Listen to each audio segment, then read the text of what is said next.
All right, well, ladies and gentlemen, boys and girls, episode number 86 of From the Sidelines. We are back tonight. We got an exciting guest, but you'll have to wait just a few minutes to hear who that is. Let's bring in our other co-hosts who are always here on the show. Brando Baird, you're the guy to my right tonight. We'll bring you on in first. Hey, what's up? It feels like it's been a couple days since I talked to you guys. It's because it has. Man, it's a fever dream. I know. It's two shows within a week. This Quickest is awesome. turnaround time I think this. we've had on the show, but we're here. We're doing it. Another episode of the show. We're back on the regular time, and we love that. Stephen Hatch, you're also here tonight. What's going on, my guy? Dude, we're here, man. 2 days? That ain't nothing. We still got plenty of stories here, so, you know. And then, here we go, dude. Episode 86. I said that. You weren't listening, but it's all good. He still hit the nail on the head, so good job there. Guys, we're getting close. That's 14 more weeks until 100 episodes. That's just absolutely crazy to me. Without further ado, let's go into our sponsors real quick. We got to give them a shout out. We got NECTR Energy, NECTR.energy. That's where you're going to head over to get some more information about them. It's a neurotropic little pouch product. I've got one in tonight myself. Yeah, it just gives you a little caffeine and helps boost you up a little bit. It's one of the great products we use out at the field to stay energized and kind of focused on the game. Check them out. Use code MafiaProductions, all one word over there, and you're going to get a buy two get one free. So save a little bit of money with free shipping as well. We also have Liquid IV. I know Brandon's going to make his right now, but I've actually got my tropical punch ready to go for this night. Trying to stay hydrated with this illness that I got. But you can head over to Liquid IV. Check out their hydration multiplier, their sugar and their sugar-free product. LiquidIV.com's got all your information and all the flavors available over there. So check it out and use code Mafia_Moffitt. Save 20% and free shipping as well. And last but not least, one that is kind of close to our guest's heart tonight, we got Welts Clothing. Welts Clothing Co., headed out by Scott and a couple of the other guys down there in Texas. We love the support they've given the show, as well as some of the things that they are doing in the game of paintball, so we're trying to give our support to them as well. Go check out Welts Clothing Co., use code FTS, save yourself some money. They've got new stuff coming soon. I heard we got some straps dropping next month, so stay on the lookout for that. Keep your headwear game nice and aggy. But without further ado, let's bring him on in. He's sitting in the dark. He's in the truck. He's at the field right now currently. So it's, he's grind set all the way. Colt Luckau, what's up, man? How you doing, brother? What's up, guys? I'm happy to be here. Hell yeah, we're always happy when we can get you on. Go. It's always a blast. I mean, I know we got a lot to talk about tonight, and we're excited for it. But first things first, you played your first pro event again in a couple of years. How did that feel, man? It was good. It was didn't go as good as we wanted. Right, going 1-3, losing 3 different matches by 1 point, but we felt like we went into that tournament with the right mindset in the first match, and then kind of going forward, it felt like a lot of people were we were all kind of playing very lackadaisical and not as amped as we were all last year, and going into the first match. I don't know what that was. Maybe it was because we started off with a 6-0. So like we had a long conversation after the event about it, and I think going forward, we were like, hey, everyone kind of played at like 70%, like the whole event. No one had like a solid event. Everyone was very inconsistent. A lot of bad mistakes on our end. Penalties were an issue in one of the matches with I got a minor. Basically just me and Snakeside all got penalties, so it kind of fucked like the whole team. Makes it hard to win that way. Yeah, right. And then you look at that match, we don't get those penalties, we win that match easily, and we're on to Sunday, our first event, right? So we're trying to look at the fact that it never should have been. We should have won a lot of the points that we lost. So we're pretty confident going into Texas and getting our minds right. And just hit the ground hard, right? It was almost like that Mercy win was kind of a false confidence booster. You were like, oh, this was fucking easy. We could do this. And then you sit back on your laurels, and Pro Paintball's going to take advantage of it. Definitely. Yeah, absolutely. Absolutely. Well, for sure, man. There's a lot of other things to go over from Vegas, but I mean, real quick, let's mention why you're out at the field. You guys got USXBL coming up this weekend. What have you guys been working on out there? Yeah, so we've been taking down all the fields because they're putting up new ones. Mike has a bunch of the USXBL fields he's putting up for the weekend, so we had to take down all our fields, package up all the bunkers and all that stuff. So it's been a pretty long day today, but trying to make the rest of the week easier. And you guys are playing on a blind layout, correct, for that event, or is it the same one from Vegas? Yeah, it is blind. Okay. Yeah, it'll be a blind layout. Awesome. Hell so yeah. I guess you already know what it looks like, but we'll have to wait a couple more days. Oh, okay. So you just kind of brought the bunkers out. Yeah, they just were like, hey, can you please take off your bunkers? And I guess they're going to set up the fields probably Thursday or Friday, is from my understanding. Nice. Okay. Awesome. Yeah. No, Mike's probably got a good crew with him. I know he does run great events. So yeah, it'll be cool to see how that works at your guys' field. It's the first time that like collaboration's happening, correct? I know this was new for the season, or Yeah, so USXBL's come here a lot, but now that he bought it, it'll be like the first, in my opinion, first like legitimate Mike Hinman USXBL tournament. Mm-hmm. Okay. Like more WCPPL feeling. So yeah, it'll be the first one of those. Yeah. Well, awesome. Is it going to be held at your guys' field majority or only at your field, or is he going to move around like he does with the WC? I know he's going to move around. I just don't know what fields he's going to. That would be a Mike question. I know that he is going to move around throughout Texas. Cool. Okay. Yeah, giving Texas kind of their own like statewide, event series, kind of like WC has done for all the West Coast regions. So, yeah, no, I like the things Mike's doing in paintball. He's always been a supporter of the sport, and whether you always agree with him or not, that's whatever it is. But he is a loud voice, and he's gonna try and do what he thinks is best. So he knows what's up. Yeah, it's a very competitive arena, like the WC. That's like one of the most competitive leagues there is, and absolutely. That's sick. That's coming to Texas. That competitiveness. So yeah, 100%. Well, hell yeah. Hatch, I will let you jump in with your penalty question because I know this has been hot on your mind that you wanted to go over. All right, Colt. I'm gonna set this up for you. All right. So, all right. We lose the point, fair and square. They shoot us, right? They got 3 guys alive. They go push the buzzer. Points over, right? They go to check him. They shoot him over the chrono. Shoots 3:15 over the chrono. Right? Throws a red. What should happen? I don't even know if that should be a red for 3:15. I just think that's a wild penalty. But I don't know. I mean, if they have 3 bodies left, I feel like it should be a swing point. If it's a major, I don't know why the lights just turned off. I think it should be a swing point if it's a major, right? And then I feel like it'd be 2 bodies down. I don't know if you start with a body down or not. Okay, interesting. I feel like it'd be 5-on-5, but you get the point if it's a major and he hit the buzzer. Yeah. All right. Well, because I feel like if they had the 2 other guys to pull, they wouldn't be penalized for the next point. But I feel like they should because the point is already over. It's not like the active point where it's like pulling the major and then those bodies are alive to pull. The point's over. He pushed the buzzer. Yeah. I don't know, because I know there's a weird rule if it's under 60, right? Because, like, we got a major in the Uprising match under 60, and then we had, like, I think there was, like, 14 seconds. Maybe I'm confusing points. But I'm pretty sure under 60 seconds, if you get a major, you start a body down no matter what. Yeah, and this wasn't even under 60 seconds. There was still, like, 4 minutes left. I don't know. I feel like if you have enough bodies to pull, you should be 5-on-5. That's a Jason Trojan question. I did ask him, right? I did ask him. So, and let me say, so what ended up happening is nothing. Nothing happened. Oh. They got to play 5-on-5, and they got the point. Oh, that's... So now we're down 2 so with 4 minutes left. they didn't even get a penalty, really. No, they not even a slap of the wrist. Yeah, what? What? Yeah, I agree. Right? So we were just like, what the actual fuck? And they're just like, all 5 of their dudes are running out. We're like, doing long division in our head of how many people there should be out there. Yeah. And it should not add up to 5.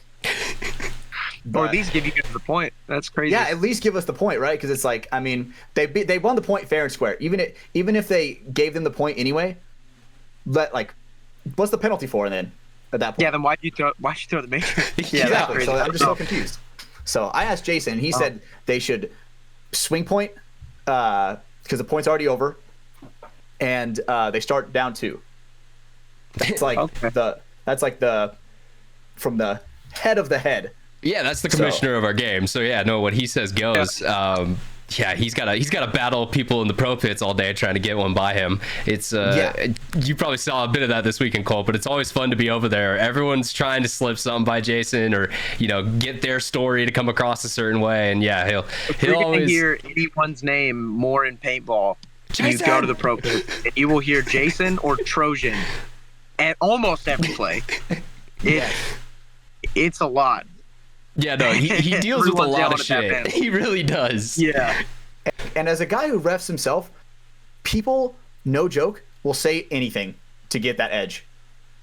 Yeah. So it's like I get it from both perspectives, right? Where it's like if both people are fighting, yelling at the head ref like to make a decision, you know, the head ref's just like at that point he just has to go with his like gut, right? His discretion. Mm-hmm. Well, and that's the nice thing about like the Lone Wolf field now has Timmy over there. He was one of the former pro refs, but I know he's doing kind of like a Jason type role where he's, you know, helping out kind of, okay, head ref, you focus on the game. I'm going to focus on whatever like ruling matters need to be taken care of. And I know, you know, Jason started to use a lot more video replay this year. He started to, okay, if that's what you think happened, I'm going to go check. If it is, we'll see. If, you know, if there's no evidence to support that, then sorry, that just, it is what it is. We can't, you know, we have to have something to show that actually is what happened.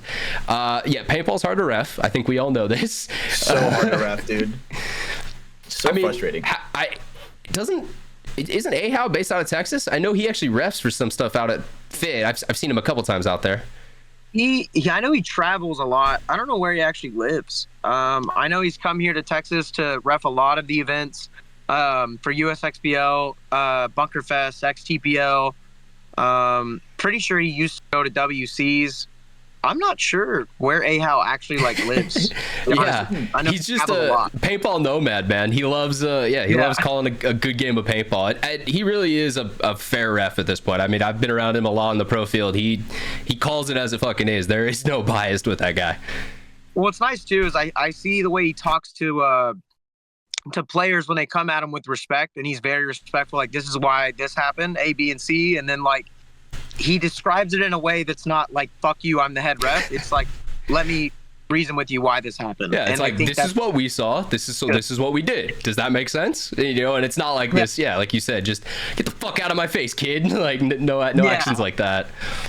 You see some refs they let it go to their head and they start kind of being like that. You don't see it on the pro field as much at all, but you see it on a lot of the other fields. The other fields, yeah, maybe other regional events and stuff. Like, it can definitely, it could go to people's heads, which is really sad, but it's a truth. I will say the other thing too, Ahau's really protective over his refs. I saw a really funny clip where someone was just kind of letting some shit go, and he's like, "You're gonna shoot the shit out of my refs like that? Stop!"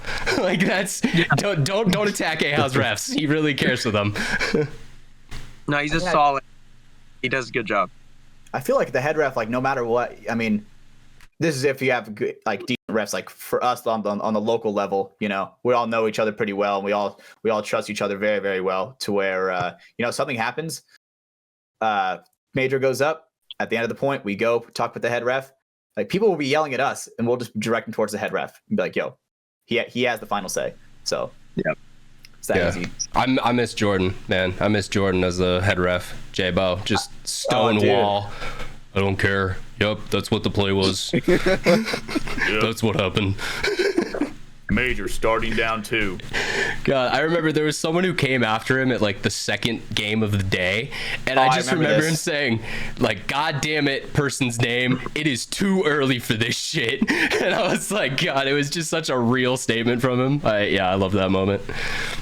J-Bo was a great head ref, and you know, I will say some shoes that got filled. Papa Cedar came in and filled those shoes.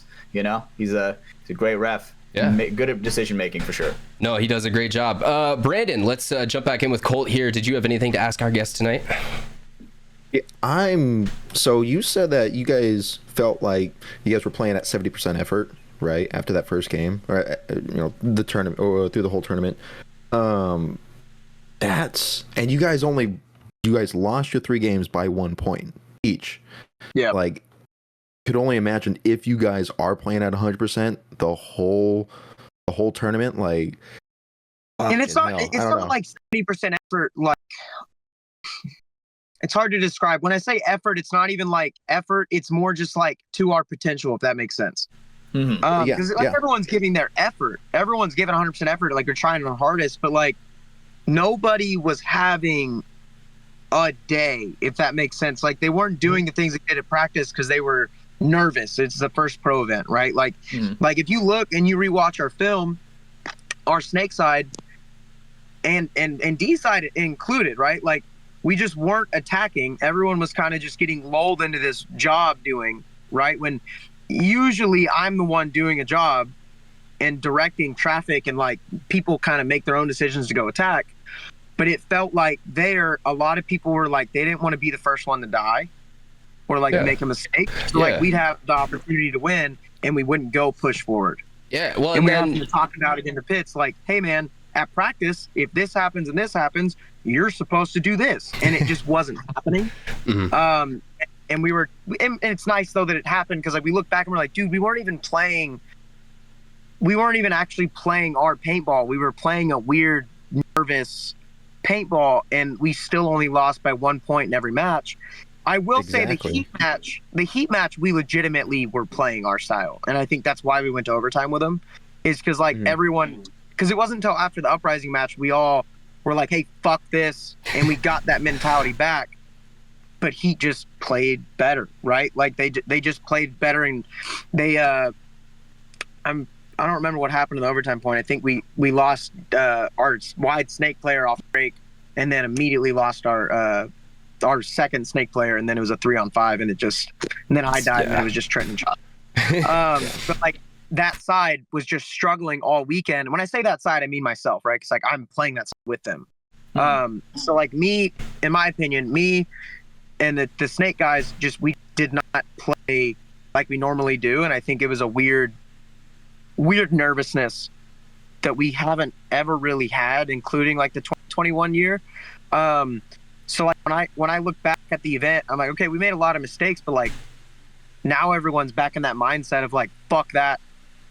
I'm here to win the tournament, not just get pats on the back for having close matches, if that makes sense.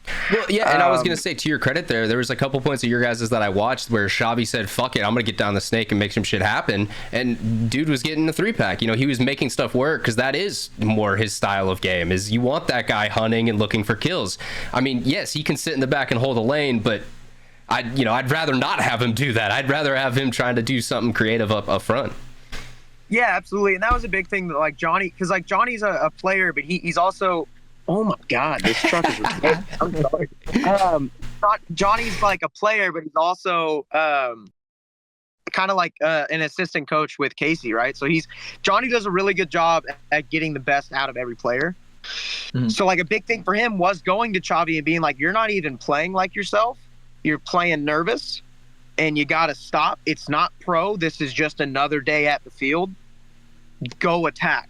And then like getting that out of people was just too inconsistent, in my opinion. Like for all of us, we were just very inconsistent. We'd have flashes like people talk about, like Chavi, right? Going down to get those kills. That only happened a couple times, and it should have been happening more consistent, because the way the field was playing, he has the ball to do that, right? But it's the trusting in yourself to go do that. And that's what I think a lot of us struggled with, as well as me not going to attack the center, because I'm like, well, if I go up the center and I die, this happens. So I might just sit back here. And it was like a weird, like, don't want to fuck up thing. And it could just be me. I might be speculating, but like, that's why I think we legitimately lost those matches, was because there was that weird thing that like we never had. It's been a long time since I've ever felt that way. And I genuinely think what it was it was like, I don't want to lose, and not playing to win. It was playing not to lose. Yep. And that's the quickest way to lose. Yeah. And that's the quickest way to lose. So like, that was the biggest thing after the event, us talking, and everyone's in a great headspace. Everyone knows that they didn't have a terrible event. No one had a bad event. We just didn't play our shit. And I look at that and I'm like, hey, but even with us having a quote unquote bad event in our eyes, we still went and lost by we had 2 overtimes on Saturday. Either one of those go our way, we win the tournament. Or not win the tournament, we'll go on to Sunday. I'll say it this way, Colt. Good teams win, great teams cover. And you guys covered all fucking weekend. So I'm still happy about your guys' performance. I mean, I get how, internally you'd want to win those games, but money to the bank's always good. Hey, I'm happy you cashed out. You came up and told me, and I was like, yeah, man, good for you. I told people, I was like, if you're a smart bettor, you look at some of those spreads and you fucking hammer them, because they kept giving you guys 2.5 points, and I was like, nope, it's going to be closer. They're going to win, or it's going to be closer. No way. Yeah. But one thing, Colt, I like that you said, where Johnny about how he does that player coach role. You know, it really does take a special kind of somebody where they tell you, you know, yo, like snap out of it. You know, I think that takes like a really special type of person. Like, it's interesting because I've only had really one coach that's kind of been like that, where like our coach now, he when we're getting fucked up, he looks at me and like taps on his chest and goes, "Hey, we need more heart out there." Then I'm like, God damn, dude. It's like, how do I not have enough heart? You know, I feel like that's one of those things where, you know, he can pull it out of you. Not a lot of individuals can do that. So I think it's really cool that you guys have a Johnny, you know, Absolutely. that can mend everybody together and get everybody like to pick up their game.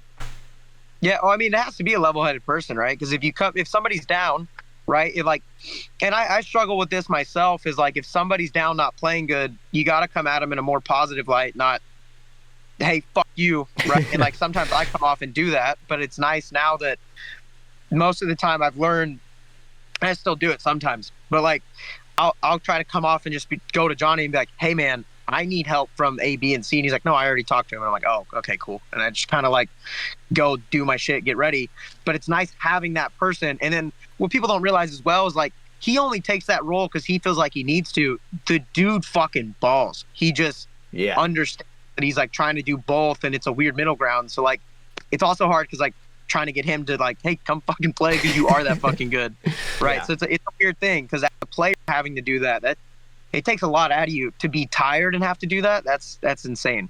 The fatigue getting to your brain, dude. Like I feel like it can definitely influence your decision making and maybe have like cause you to make a bad call. So it really does take a different level of talent to take both roles like that, for sure. I mean, and a good kind of example, one of the other guys I've seen be very successful in a role similar as this, like a player coaching role, was Thomas Kim. Back in the day with DMG, there was no coach on that team. It was Thomas Kim. He came in, made all the game plans, then go out and fucking handled his job and made sure everyone else knew what theirs were too. And you know, it takes a player like that, a smart individual who can, all right, I gotta help out the team, I gotta focus on them, you know, let's make sure I'm good to go too. But yeah, no, there is a little bit of a sacrifice that comes with that, but it's, you know, there are special people who kind of have that ability in them to do both. Not everybody can handle that. Oh no, Hatch, I'm gonna be honest, probably not you. Not me. Definitely not me. I love you, bud. It's funny, Colt, because you were like, yo, you know, sometimes you got the attitude like fuck you, and you're directing that towards your teammates sometimes on accident. That's you, right? brother. Well, definitely, without a doubt. That is definitely me. And you know, sometimes it takes my teammates to, you know, snap me the fuck out of that, right? Because it gets bad, and you never. My teammate Marv, me and him definitely like are probably the most people at each other's throats at events, for sure. Right, we just have very conflicting personalities and just fucking hot ass fire, you know, underneath us that fuels us. I think you guys have more similar personalities than conflicting. Yeah, that's what it is. It's that you guys are pretty much the same person. I would but say they're so similar that they conflict, right? It's like you can't have two fucking Batmans in the same fucking universe. You know what I'm saying? I mean, you can, but you know. I mean, look what happened to the Spider-Verse, bro. Shit went down when all three of them were together. Oh shit! Spoiler, my bad. Spoiler, yeah, come on, 3-year-old movie or something at this point. What were we talking about? We were talking about Fitz's performance in Vegas. I mean, I think you guys did do a good job of showing that. I mean, you guys are a serious organization. You guys play more paintball than probably many other pro paintball teams, and it does help. You guys are all kind of close to that Dallas area, yeah, I'm pretty sure. Is the whole team kind of around there still? Yeah. So you guys are all, you know, all right, both of the weekend, you know, or this weekend we're going to be at the field. Let's go run it, boys. And, you know, some of these other pro teams, they got guys spread out all over the country and in Europe. And it's like, all right, we got to bring everyone together somehow for only 2 weeks and try to keep it going. But I think that does show, you know, playing this game and grinding at it as much as you guys do, it will make you a better paintball player and team. 100%. No, 100%. I mean, like, My favorite thing about Vegas, like, it's seeing the team of New Orleans Hurricanes, right? Like, the fact that I look at them and I'm like, okay, they're about the same camp as us, right? Like, it's a homegrown team just grinding their ass off every weekend. And now they got to second place, man, and they had it. Like, I think they should have won that match. I agree, bro. They honestly started playing not to lose, as we talked about earlier. They said, we're up 3-0 in Dynasty. We could win. Let's just hold. But that's that's the thing is, like, I was in their pits. They didn't talk about holding. Like, I was in their pits while I was watching. I see what you're saying. Nobody. But Nobody even watch brought the it up. body language going into that fourth point. That's no what I one was gonna wanted to say. leave their bunker. No one wanted to get shot. Just Yeah. kind of like you were saying with the, you don't want to be the first guy to make a mistake. Yes, and that's another reason watching that finals that I was like, that's how we were playing. And that's the difference, right? Is when you're putting it to someone, when you're putting your foot on someone's throat and you're fucking going hard at them and you're like trying to kill them, you will win.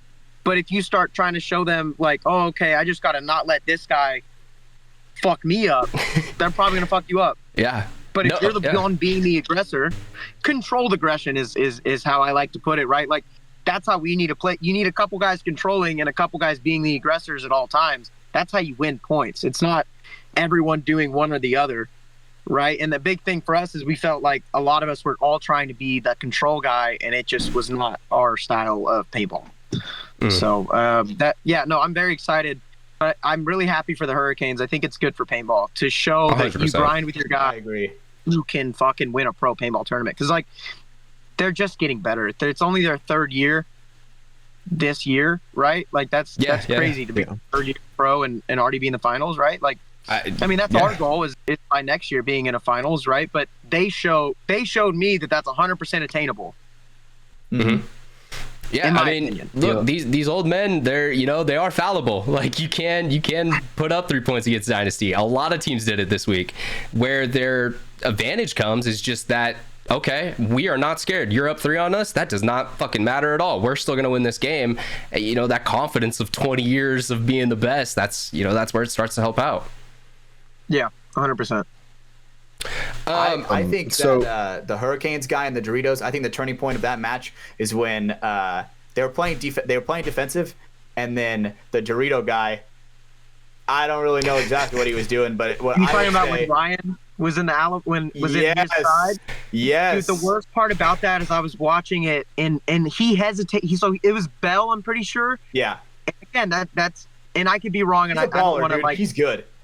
He's so good, and I know that he knows the right move because he literally hesitated to do it and then didn't. And I was like, I'm sitting there with my buddy Cyrus and Johnny, and we're just like, oh, that was it. Like, why didn't you take that?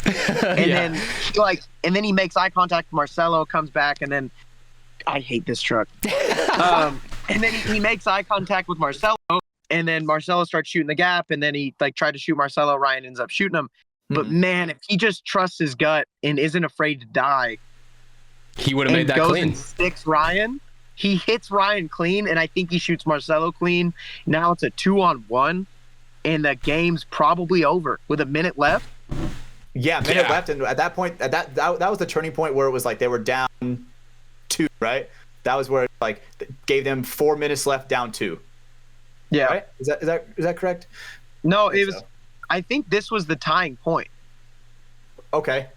That was the shittiest part is like if he just makes that move. But like I'm not trying to harp on it because like he might have saw something I didn't. But like in my head, I'm like he knew he wanted to go because I saw his feet go to launch, his hips go to launch, everything, and then he like hesitated, and that's when Marcelo switches and they look at each other, and I'm like, dude, like if you just go there.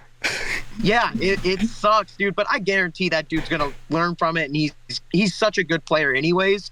But like, I just feel for him because I'm like, I like all the Dynasty guys, but like, I really for paintball really wanted Hurricanes to close that out. Too, I like Dynasty, but I'd be happy if they never win another professional tournament. They've done enough. All right, you have 20 years of fucking trophies under your belts. Let's let some guys like Colt or the Canes start to win a couple of these fuckers. Come on. No, yeah, I do get that, but at the same time, like those dudes put in a lot of work themselves, as much time that they've been in this sport, like, and it's awesome to see with them too. You have to go get it from them. They're not just gonna give it up. Like they're still gonna work just as hard as they are. So, like I know going into Texas, they're gonna be right now. They're in my opinion, they're the best they've ever been. Right? They keep getting better. I don't know. That's what I don't understand. I don't know who else they're like wine. But the nice part. Well, it's not like golf, in my opinion, with paintball, is they're getting better because now they've been through more situations. They've seen almost every situation. Like, I guarantee the amount of down 3-0 with 9 minutes left, they have been in that situation probably 100 times. at least Ryan, Alex, and Definitely. Marcelo, Yeah. right, and Yosh, right? Those four, I guarantee in the You could amount throw of Pro Archie in there Paintball too, they- probably. Yeah. No, it's just Oh, like. and Archie, yeah, the whole team's fucking star-studded. Yeah, exactly. Like. But you look at those, honestly, like those five, right? And you're like, okay, they have been in every situation imaginable, Yeah. right? So that's why I think they're only getting better. But I will say that I think it's a big gap, but I don't think it's as drastic as everyone makes it seem. I'd agree. I think it's just, I've said it in the past, I think it's just adapting to the situations faster and not playing people in a sense not to lose. Like I know I've harped on that a couple minutes ago, but like, again, if Hurricanes wins that match, if they don't switch their whole play style, and it wasn't like the coach switched it, like I'm telling you, I was in the pits. Yeah. It's just, it's a subconscious thing that happens, and you have to click out of it as a player, which I guarantee next time they're in the finals, they're fucking not going to be in that again. Yeah, well, you want to know Yeah. the greatest example of this in sporting history? Atlanta Falcons, New England Patriots Super Bowl. Fucking Yes. Falcons, they had a 20-point lead. They're like, we're fucking good, guys. Let's just play not to lose, no mistakes. Well, fuck, you got Tom Brady on the other side of the ball. What are you going to do? Like, you got to keep dominating him, because if you don't, he will come back on you. And, you know, I guess dynasties are kind of Tom Brady in this sport. You just Dynasty magic, bro. You gotta put the foot on the gas and not let go, and not reckless. You know, not just sending it down the field doing shit like that, but you got to keep playing that game was getting you to that winning spot, and not just switch it once you get to that comfortable position. No, 100%, 100%. As Well, cliche as it sounds, you have to play every point like it's It's the a first 15-minute point, right? match. The I match would is not say- over until the horn blows. Yeah, I would say about until like 2.5, 3 minutes is when you kind of want to start looking at situational stuff, Yeah. if that makes sense. But like, other than that, it's all midpoint situational stuff. But you need to just play a fucking point. Like, Yeah. I don't know. That's just my opinion on it. I think as soon as I heard it from J-Rab in a podcast too, but he was kind of saying the same thing. Like, as soon as you start thinking like, oh shit, we have the lead, there's a high chance they're gonna start winning, because now you're conscious of it and you're fucking overthinking, and you don't want to die because I have a lead, and you don't take the opportunities that you're given every point. Yeah. But- Well, and I mean, there's something to be said when you just kind of play with that nothing to lose mentality. That's when teams are the dangerous. And that's what you guys played with all last year. You guys were like, fuck it, we're going to come out here and we're just going to impose our will, and we're not scared because we're confident in what our game plan is going to be. And, you know, like you said, there maybe was a little bit less of that in Vegas, because there was that, oh, this is my first pro tournament, or, you know, I haven't been here in a couple of years for some of you AC Dallas guys. But yeah, I mean, I think it was a positive event for Fit still, even, you know, with some of the kind of shortcomings that did happen. Yeah, no, it was definitely positive. Like, we're not like depressed about it at all. Like, it just sucks. No suicide It just watch. sucks when you know that you didn't play up to how you think you not even that you think you should have. Like me personally, I just felt off the entire time. Well, Not and- like nervous or anything, just like I didn't feel like myself, if that makes sense. I don't know what it was. Maybe that is what being nervous was, but like I never was like, oh shit, I'm playing pro. It was just like I'd be out there and not want to do certain things just because I'm like, I don't want to be the guy to lose this, and that's not normally how I play. No. Did the asymmetrical layout add to that? Huh? Did the asymmetrical layout add to that at all? No, honestly, man, I think we knew this layout better than most of the teams out there. I think it was just the mid-game stuff that we weren't taking our opportunities. Because, like, Okay. I look at the way, like, again, Hurricanes, right? They were playing the exact same style we were. The difference was their snake side was pushing right after they would get a kill. If that makes sense. So, like, that's what another thing I looked at, and I'm like, okay, we weren't playing the field wrong at all. And I was looking at, like, we knew a bunch of different of the bounce shots that, like, no other pro team was shooting. And, like, I felt like we were playing really good. We just weren't making the secondary bumps to go close games. Well, That allow- or it would maybe, allow you know, it's the type of thing like if you had that extra 5 seconds, that move might have been made. But in pro, you don't have that extra 5 seconds. Like, everything has to happen at, you know, that snap of when that kill comes through, or else someone's going to hold up that lane and now your move that was there is gone. Good luck getting out. 100%. Yeah. 100%. So 100%. No, I think especially that's that layout, if you lose two guys on one side, bro, that's like a fucking death sentence. Pretty much. Very much so. They're just gonna hold that side, stop anybody from filling out, and then just flood that side like crazy. So Yeah. I mean, and that's, going back to my point, that's the biggest thing I've heard from players who, maybe have had very successful semi-pro careers, lower divisional careers, but then once they get to pro, it's that everything that all the timing that you've built in the last couple of years needs to become 1,000 times faster, because that's just, these pro teams operate on just really quick reaction times. Information is passed around a lot quicker than you see in other divisions of play, and I think that's really where the major skill gap is between, let's say a pro team and like a D2 team. Is just the flow of correct information so guys can make the split-second decision correctly. But see, that's my thing, is like, we all knew, we would know the information. Like, everyone would have everything ready. It was the confidence in moving, if that makes sense. Okay. At least what we talked about as a team is like, it was just a weird confidence thing of like, well, I don't want to go move, get shot, get bitched at.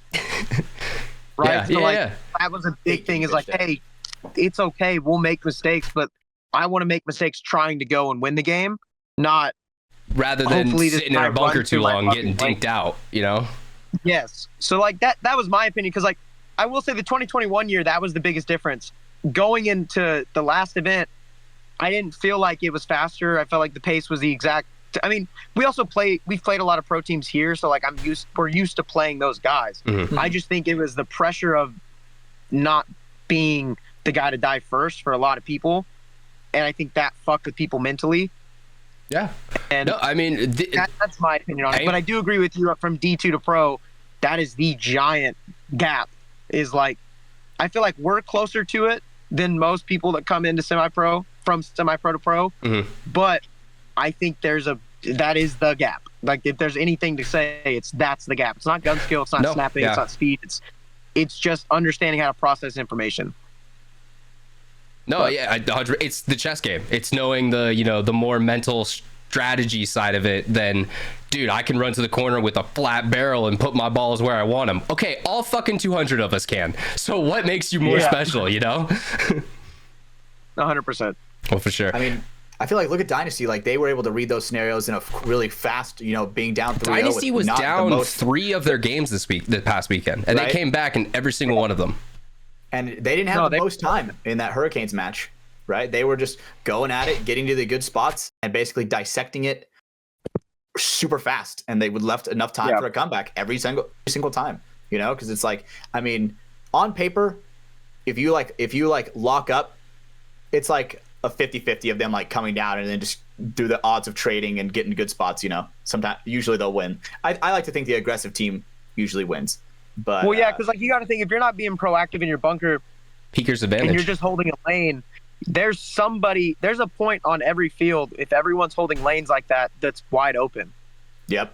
And I watched Dynasty just slowly walk through the center and find loaders, and then would get the shot, and then would get the shot, and then like, and it's because nobody's popping top of their bunker to find people, nobody's being proactive in their spots. That I think that's why they were able to close it. But I mean, I could be wrong. They were on the field, I wasn't. You know what I mean? Like, I was on the sideline watching. So definitely. That's my life, all right, Colt. Yeah. You fuckers shooting me while I'm on the sidelines trying to make you guys look cool. Plus, when we have the bird's eye view, when you get the bird's eye view, it's like everything is so hindsight, right? You see 10 times more than that guy on the field. 100%. Like, your adrenaline's not pumping, all that good stuff. So yeah, there's a lot that goes into that, understanding the situation. Like, everyone on the sideline can say, well, this is what you should have did, but you don't know. There's no sideline coaching anymore, so shut the fuck up. Like, yeah. One of the things I wanted to ask you about tonight, bringing up media, Verb has been doing an amazing series with you guys, kind of like a vlog style, showing what's going on around Fit during the off season, plus kind of moving into this year.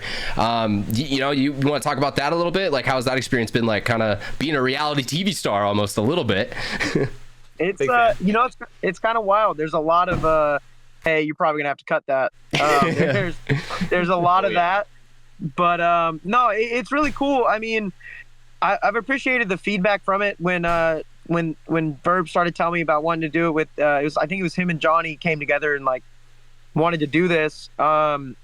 man, it's been really cool seeing the feedback, like people kind of enjoying watching stuff like that. Cause like I wanted to start playing paintball because Johnny got me into watching the Impact series.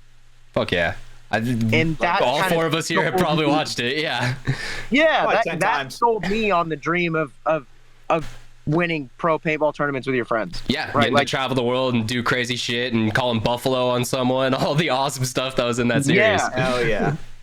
dude, it's kind of crazy like that. But I think that's good for paintball. I think everyone should have watched that. The 15 with Dynasty. Yeah. So Those good. two is literally what got me to want to play paintball. So when they came to me with like, hey, are you comfortable with this? I was like, man, even if I wasn't comfortable, like we should do it because it's going to make at least one kid stay committed to paintball because they're like, oh, like, look at this team. They had success with their family or their friends Mhm. and they all enjoyed it even throughout the losses. Right. Like, and I think that's a good thing for paintball is showing the journey of everything and how fun it can be, like the process of it, right? Mhm. Not just seriousness all the time, but you can have fun while you're also trying to go win. Look, I mean, that's a valid point because the team I know that he has the funnest in the pro division. I mean, I've been around him a lot, so I'm a little biased, but fucking Dynasty, man. Definitely Alex Dynasty. Frazier's Yeah. never serious unless he's on the field, playing a point. Like you got to have some of that kind of morale, and we want to be around each other where we're also trying to perform at the highest level we can. Yeah, absolutely. Absolutely. And I do think that's a big thing to their success. I mean, I think Alex has talked about it in the past. Like once he started just being like, you know what, I'm going to play like I used to play and remember why I play paintball. And then they all kind of started adopting that. And I mean, there is seriousness to it. You have to be serious to win, but you also have to understand why you do it. And remember, at the end of the day, like you used to dream about being pro, Mhm. about being the top of the pro, being quote unquote paintball famous, right? Like now you're there, you're living it. Go have fun, do what you do. You are good, just believe in it. Yeah. At least that's been my mentality, and that was my mentality last year, and it panned out, and now it's just getting back into that mentality again. And honestly, that last event after the Heat match, I'm back in that mentality. Like let's fuck people up, have fun with our family and friends, and try to be the top dogs. Like that's the mentality going forward. Hell yeah. I knew Ash would like that. Did you guys ever watch this is like right after I started getting into the game, right before I started getting in the game, but the Reckoning series by Dirter, you guys Yep. ever watch those? Oh yeah. Yeah, that's another good one. Yeah. It's a Dang, little bit Cody, you ever older. watched those? Yeah. That one's I have not. No. that one's pretty good. That one's they followed Bring out your dead. Yep, they followed Heat for one of them, like when Heat was like first forming. shit. What are some other ones? Dynasty, of course. Dynasty I had an know. episode. Iron Man had an episode. Vicious. Vicious and Chicago Infamous Vicious, had an yeah. episode. Well, and Omaha Dirter Vicious. Omaha, sorry. Dirter made fucking so much just amazing content back in the day. A lot of those guys, they are still around. Like Nick Kakuza, he works for Go Sports still. I know he was a big part of that when he was going. Danny, same thing. DQ Films, he's still in the game. Like, if you haven't watched a Short Bus episode, go on YouTube this fucking second, pause the show. I'm telling you, this is the only time I'm giving you access to do this. Pause the show and go watch Short Bus and then come back, because it is goddamn amazing. Some of the stuff that Todd and Nikki back in the Prime day came Todd. up with, just it's so hilarious. But content that helps grow the sport. That's the content I grew up watching in the sport. I was a kid. I couldn't go agree. to events. I couldn't go out to a field, but I could watch what was on YouTube, and that included Dirter, Dan Napoli's stuff. That's why he's one of kind of my heroes today. And it was amazing. I got to work with him on Iron Kids, and yeah, when that comes out, I think that's going to be another one of those projects we kind of talk about as being like a show this to people. They will understand kind of a little bit. I think it sucks with the environment that we're in now when it comes to the Short Bus, because I feel like it would be sick if, they came back with that, but I feel like people are just such fucking pussies about it, Feel like, oh, you don't want to make fun of paintballers, you don't want to make fun of anybody. Positivity. I'll have to find it again. One of my favorite Short Bus clips is Joe Barrett. He's given like a hype up speech to his team. just completely fucks it up. And he No was back at way. like D3 at some random PSP event, and it just got captured on film. I'd have to find the clip, and maybe I can put it in here, but do not expect me to, because it'll be buried somewhere in Short Bus lore. But yeah, no, I mean, there's been always a lot of good stuff in the event. I think, one of the other things that Paintball Fit's doing that is absolutely awesome is your guys' kind of one-off events. I've, like we said in the last episode, I've come down and played a Mech X event, but you introduced Glow Xball this year. I wanted to ask you about that a little bit, because that just looked absolutely, like, awesome, from the outside view. Oh, you're muted. I think he's getting through something real quick. He's trying. But yeah, no, I mean, for those who haven't saw, Paintball Fit, they put on an event under complete black lights. They had a glow-in-the-dark ball. Everyone was wearing, some fluorescent colors to help them stand out there, and it seemed like a great time. The other thing I laughed, you guys had the fireworks. You guys had the fireworks starting everything off. I thought that was a good touch as well. Sick. Dude, that was pretty fun. It sucks because we can't do it any other time because it's in Texas, right? And it's dry around here. So really 4th of July is like the only time we can really do it. Mm-hmm. Favorite holiday. But yeah, and then like New Year's Eve we can do it. So now we're kind of just waiting for like a good holiday to be able to do fireworks again. But yeah, no, it was a blast. It was funny. It was really cool seeing the videos with it like popping off as people are running. Mm-hmm. That was my favorite part of it. But How did you guys do for it? You guys should do any holiday. Fuck me, Ash. We're just celebrating Arbor Day. We're celebrating the trees. And then just pop out some fireworks for that. All right, Ryan. that's not a bad idea. That's not a bad idea. No, man, dude, it's the celebration of fucking Cinco de Mayo or some shit. Cinco de Mayo, what the fuck? Just find the randomest holiday you could find, like National Donut Day or something, like Dude, Leif Erikson Day. Leif Erikson. That's a good one. All right, well, bringing it back to what I was questioning, how did you guys do at that event? Did your team end up winning again? I know you've got a strong record of success for the Xball events. I did not win that event. I have yet to win a glow ball. I've gotten 2 seconds and a third. Who were the seconds to? That's consistent, though. The second I lost to Chavi in one, and then I lost to fucking Jacob in the other one. God, the Amish man, bro. Damn. He did lead us to a strong finals game when I was down there. He's good captain on a team. Yeah, no, he's solid. He's solid.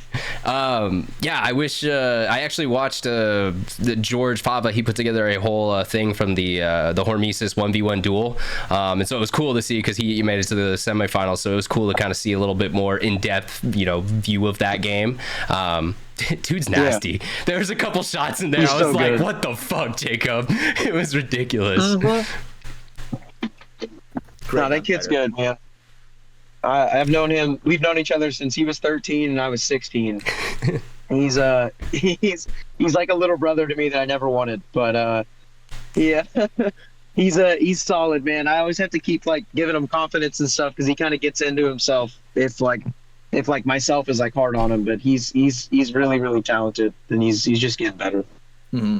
He's a big fan of that guy. He's unassuming too, because he's not, where you are kind of you're the loud personality. You'll talk some shit. You'll get out there.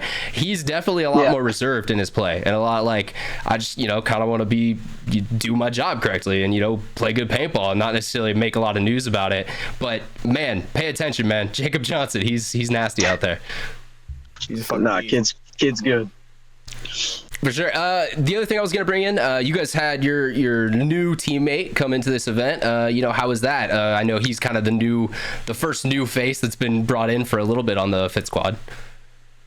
Yeah. So, we got Cyrus. He's actually moving to Texas to be with the team. He's been here since he got picked up in January. He'll be moving here, I think, after the Texas event with his girlfriend and sister. And then, he's been solid, man. He's exactly what you'd want for a teammate, and just a player on the field too. He's good. He's very what's the word? What's the word where like I can't fit right now. We talking like reliable? Are we talking no, like bought in. No, there's a word I can't fucking think of it. You've been working hard all day. We'll use that as an excuse. Yeah. He just needs like a little bit more refinement, but he's so good naturally at paintball. Yeah, a little polishing almost. Yes, like he's played for 3 years. I mean, like he started the COVID year. Jesus. So like when you look at that, his trajectory is so big, and he just wants to learn, and he's like and he catches on really fast. He's a blank canvas. He's a blank canvas. That's what I wanted to say. He's a very raw player. Like he's really good at a lot of things in paintball. It's just getting into our system, if that makes sense. Mm-hmm. So he's been working really hard at getting into our system, and he's been getting really good at it really fast. It was just a weird layout to have him play a lot in. And then he also hurt himself at practice. I don't know if many people know that, but he got hurt at practice. His calf tightened up on him really bad, and he couldn't really run at the Thursday practice. So like he didn't get a lot of reps on the layout. So I feel bad for him because like, he didn't get any reps at the event, but it's because he got hurt and he's the new player. Mm-hmm. So it sucks, but he was such a good teammate, even though like as a person, it's really hard going all the way to an event and not playing. Mm-hmm. Putting a jersey on and filling pods. It does not feel good. And you never would have known he didn't get any points based off of his smile. I talked to him during the weekend. Never would have guessed. He was, great mood. Never would have guessed. Like, and I'm not trying to like talk shit about like, because I know some people are dicks and they'll be like, oh, you didn't even fucking play. But it's like, yeah, because he's the new guy on the team. He got hurt at practice, you idiot. You know what I mean? Like, yeah. So, what do you expect from us? But like going into Texas, I think he's gonna get a lot more play time because the kid's really fucking good, and just like I said, a phenomenal teammate, and he's only getting smarter and better and fitting into the mold. But it's weird because I used to always tell people I will never pick up a player unless I've played multiple practices with them, known them for a while, just to make sure they fit into the mold. Mm-hmm. And he was the first player I've ever reached out to without, I mean, I only met him at one event, and it was at XTPL, which he did play with me. But like, other than that, you don't know someone from one weekend, right? You don't know how it's actually going to pan out. Yeah. And even for him, that's a hard decision, right? Because what if he comes here and he hates me, right? Or he hates like our team. But it's been almost seamless, if that makes sense. He kind of fit right in with the guys. Okay, is that, all right, so because you didn't play with him so long, was it just his vibe or whatnot, why you picked him up, or because he was just so raw, as you were saying, and that you could mold him into your guys' system? Honestly, both of those answers, but as well as his hard work, if that makes sense. Like, I know that he was driving like, I think he told me 6 or 8 hours every Friday to go practice, and then would drive that exact same amount of time back home every Sunday night. So like that commitment, and he would also like do drills during the week when he could. Like, the dude, again, so raw. I liked his personality. I watched him play at Cup. I even gave him criticism when I'm not even on his team, and he listened to it, and I watched him implement it in the match. All that told me was like, okay, he's coachable. He respects me. I respect him. He's coachable, and he's also really fucking good. Like, it's like he's the perfect mold player for our system, and he also wants to be on the team. He's not just, I'm going to come and try to go to the first pro offer I get, right? And that's a big thing too. You don't want to get random people that are just there for stepping stones. So like, Cyrus is the only person that made sense, and I'm happy that he came, because the dude, I'm telling you, by the end of the year, people are going to understand who Cyrus is, right? I mean, they already do, right? Like, he already has a good online presence with his different GoPro footage and everything. And he's really popular in Florida. He has a lot of respect there, but I think the whole league's going to get put on notice. The more all of our players are putting in work and getting better, because the mold's going good. I'm very excited now that you brought up you guys Cyrus. had a better record than Diesel, so I mean, what, put everyone on notice. That would hit a little too close to home. I mean, it's not my team. I just have a lot of respect for Mark. You just for that, right? Because I know he cares a lot about paintball, and he's people are clowning on him, but man, like he's it's good to have somebody like that in paintball. Like, Yeah, that's not a Bart or Before a Sarge Diesel- or someone like that who's Yeah. already very much involved on the other side of it. absolutely, and I think they're close. I think they're closer than people think. I think they'll do good, and at least I think they'll start doing better throughout the season.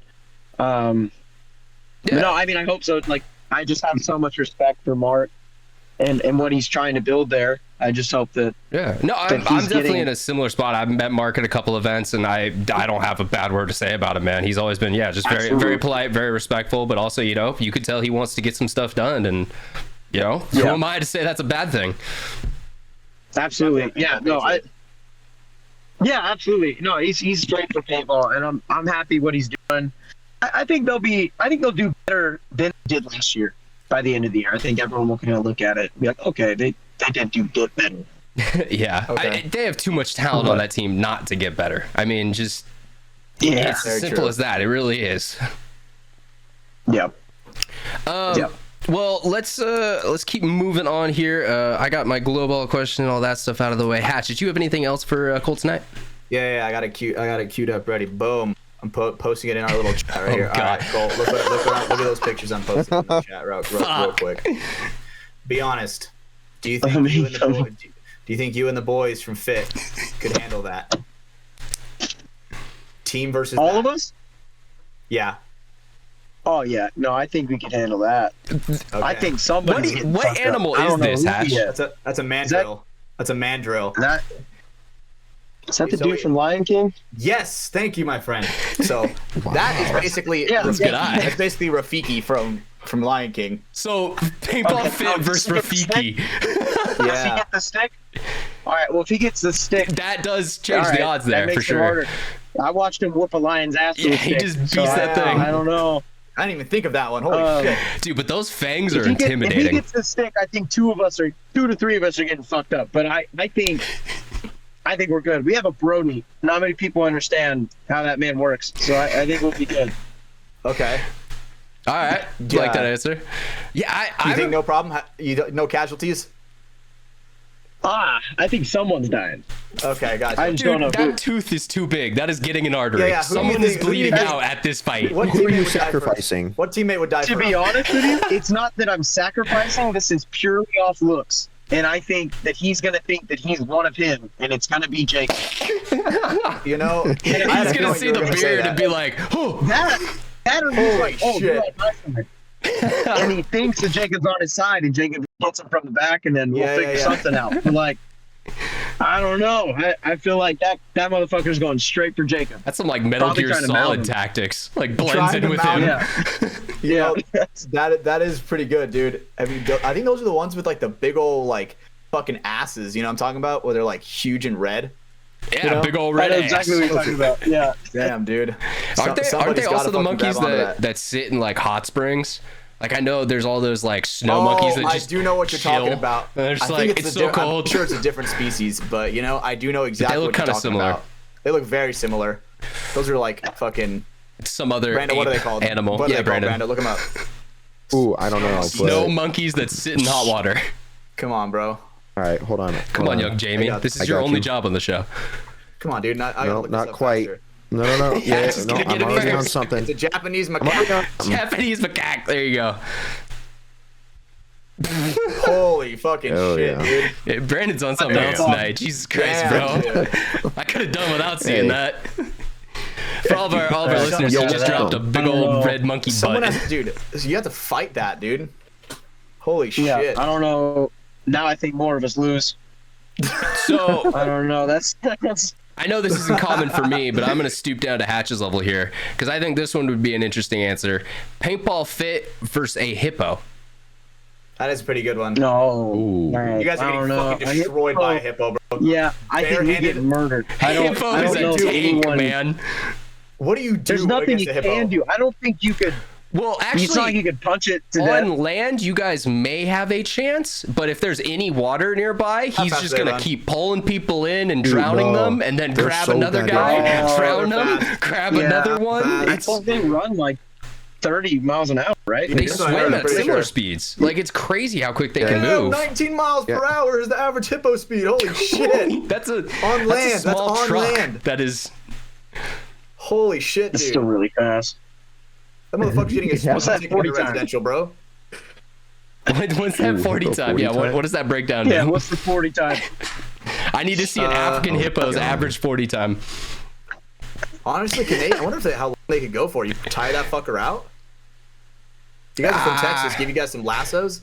You guys are gonna be out there looking like indigenous people just running for days trying to get this thing to finally be tired, and then all right, let's Yeah, go. dude. Damn, a hippo though? I'll probably, Fuck, you know dude. what? I'm the biggest one. I think I'll just sacrifice myself. Be like, you guys fucking run, and just hopefully he keeps gnawing on me. That's At that point, that's everyone on your okay. team's like, I don't gotta be faster than the hippo. I gotta be faster than Colt. Damn, so, Yeah, exactly. so if it came to like life or death, like cage match, gladiator arena, fit versus hippo, like, do you guys think you guys could win? Or is it I working think all of hippo you? wins. Just no weapons at all. I mean, Ryan's we one who did called- 3-inch Ryan's one who fixed made this blade one. for a gorilla. I think having some fixed blade would probably be acceptable because there is like that hide Okay. armor it has, so it's not like you're gonna instantly just defeat it if you get a good hit. I think if you have like a think if- 5-inch fixed blade, you guys might be okay. I think if everyone gets one, I think we're fine. Yeah, that's think- zombie I rules at think that so. point. I You know, think- overwhelming force. I think we might get 3 of us to live, but I think That's a victory. And in all of Dude, our scenarios, if someone lives, everyone comes back to life. I think you'd have to well, pull then, off. dude, we'll win. Yeah. I think you have to pull off some Looney Tunes bullshit, bro, where it's like all of you guys are like behind it, and it's like turning around in circles. You guys just like perfectly behind it, like tiring it out, and then Looking once like it's fucking behind Daffy it- Duck. I feel like it would have to be some Looney Tunes ass bullshit to win a hippo fight. You know that's a cartoon show, right? The hippo? No, fucking Looney Tunes, Hatch. Yeah. That's crazy. God damn it. I mean, I feel like there's plenty of things that happen in Looney Tunes world when it comes to what's that one dude's name? Elmer Fudd? Yeah, he's Fucking hunting the worst rabbits. hunter ever. Yeah, Yeah. no, that was his name. Okay, I don't know where you were going with that. You brought up that topic. I don't know. Let's get back to Colt. One thing we wanted to ask tonight, because it has come up in Fit Life a lot. You playing 2K? What's going on? You guys all basketball gamers over there? What's up with that? Why are we playing like the Yeah, lamest yeah. game that exists? No. So I play 2K a lot, and I convinced Jacob and Chavi to play with me. Okay. But recently, we've actually just been playing Siege a lot. That's Good question. All right, let me ask you a good question real quick. You ever heard of Helldivers? Okay, well, you know, we went pretty hard at Helldivers for Hell like yeah. a week or two. Now we just kind of float between both of those. That's kind of like we will Hell play yeah. Helldivers or we'll go play Siege. We haven't played 2K for like a month, but I don't know. It's fun. And I think the reason we like it is because Chavi is usually really good at every game he plays. She's really bad at 2K. Okay, I see why So, now. like, Yeah. I think that's why he's just like, no, I want to fucking play 2K so I can figure out the game, get good, and then And I'll he's play it competitive as anymore. shit, I'm like, so he's like, yeah, he's not gonna let you guys just beat him and take it lying down. That's yeah, it's. But no, yeah, we've been playing Helldivers. Helldivers is really fucking fun. And then when we're kind of getting the itch to go play like PvP, we're gonna play Siege. Man, we used to play COD all the time, but then the busier we got, and now every time we go play COD, I just get fucking shit on. So I'm just like, you know, funny. COD is, unless you're gonna put So on the lame now. headband and fucking sweat it out, it just It's- don't. Like, because the skill-based it's matchmaking, super it's sweaty. not. Yeah. and I'm not afraid to admit it, dude. I get fucking shit on in COD now. And now I've just yeah. gotten to that point where I'm like, all right, I'm the old guy sucking. So I'm going to go play other games. And I can That are go more beat people fun. out and feel better about myself. Yeah, that's kind of how I do that. But no, Helldiver's really fun, and then Siege. But Yeah, Helldivers is a blast. I mean, we've talked about it on the show a couple times, but yeah, it's definitely been in our rotation heavy in the Discord channel. But I just love all the stuff that they're adding in and like all the little like lore bits and shit they're doing on Twitter. It's a really cool game, and we just talked about it last week, but I think it is one of those ones that's like, this is gonna change shit a little bit. Like other developers will take notice of like how big this popped off. I think so. I think there's going to be a lot of different games like it. I mean, it's one of the first games in a long time where you, 3 friends, have fun. You don't have to sweat off. You don't have to try your absolute damnedest to have a good time. You can just fuck around, calling a bomb on your friend, and it doesn't mean anything. I like I'll just say Helldiver. Well, yeah, no, Helldive is stress. That's fucking just hard. when you look at the horizon and you boys. see 6 Bile Titans walking towards you, you're just like, what the fuck am I gonna do? Dude, that's why we like we'll play Helldivers. It's usually like me. There's a lot of us that play, so it's like me, Brody, Johnny, Jonathan, Jacob, and then we also have Scott who works at the field. Not Stewart because he doesn't play Helldivers, but we have Scott Belcher. God damn it, we and gotta then get all Scott just on kind that. of like. I know, but he doesn't have a lot of time to play games because he's either practicing or he's hanging out with his girlfriend Or he's running a he'll business. play like Madden. or, Or he's running a business. Yeah. So, dude, connected franchise and Madden. That shit's fun as fuck. We have like a connected franchise with all of us too. That actually, I can see that'd be kind of cool. Like fantasy football on steroids almost, because you actually get to like control it a bit. It's pretty fun. Pretty fun. Well, fuck yeah, man. Love talking to you about games. Hatch thought you wouldn't know what Helldivers were, so that's. I was like, there's no fucking way Colt does not know. Like, I've heard him talk about 2K. I'm like, if he has not heard of Helldivers, uncultured gamer, no way. No. I play about everything. There's not really like a genre other than like horror games that I don't play.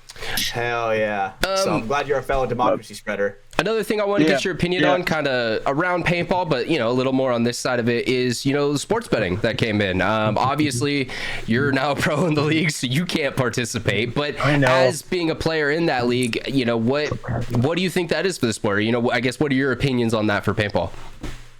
I think it's huge. I think a big reason, at least in today's age, I feel like more people are getting into gambling than ever. Due to the myself Supreme included. Court like legalizing it essentially. Yeah. No, I think more people are getting into it, and I think it brings people's eyes to the sport that are degenerate gamblers, which as weird as it sounds, I think that's a good thing. I think more eyes is eyes in general, right? Yeah. So if people can find a way to, I'm going to start gambling on paintball because it's making me money if I bet Dynasty to make Sunday every event, even if it's negative 1,000, if I put 10 grand, I'm probably going to make some money. I think don't do that. That's a bad idea. It's a terrible bet. Like, I would never do that. Good. It's a 95% chance they're making Sunday every time, but that 5% is going to bite you in the ass. But if what I'm saying is, like, I think there's people out there like that, and I think a lot of people that have a lot of expendable income, I think gamble a little bit. I mean, I could be wrong, but I think they find themselves like people that are bored that have expendable income. Yeah. And if they get into paintball, they start gambling. Maybe they're like, how do I get my own team in this? And then like maybe it'll bring even more money into paintball. And like you just never know where it's going to go. But I don't think it's bad for it. I think the only way it's bad for it is if you start getting people the people betting on themselves to lose and stuff like that. Yeah, starting to Pete Rose, fixed matches, shit along those lines. That'll be ruined. Yeah, that'll be ruining the tournament, right? Like imagine if Dynasty bet on themselves to say lose to camp. I was they would have made their year's salary probably, because like it was a plus 900 or something favorite, 9-1. That's the crazy part is like those odds but I'm happy that NXL, so like just so people know, when you go get your pro picture taken in Vegas, there's a contract and everything that you are not allowed to gamble. So like that's how they're stopping it, which I'm happy they did. It covered everything. Like its wording was incredibly like any brand, any site, it was anything that may come in the future. And I'm glad they did that as like a zero tolerance policy. You will be gone from this league, and we will file civil and legal charges against you because you're committing a crime at that point. Which is I'm happy that they are, because then there's no question, right? Like then you're good. Like, it cleans that up instantly. Yeah. Yeah, and then it also said, it even said like people connected to you, so you can't go get your mom to bet on it. You can't can't pull Floyd Mayweather. Give your bro $100,000 in a duffel bag and send him to Caesars real quick. Yeah, dude, it's a good thing though. I'm very excited for the gambling part. I mean, like I wish I was part of me wishes this happened last year, so I could have been. So you could do it a little bit, and then now you're at it, and then yeah.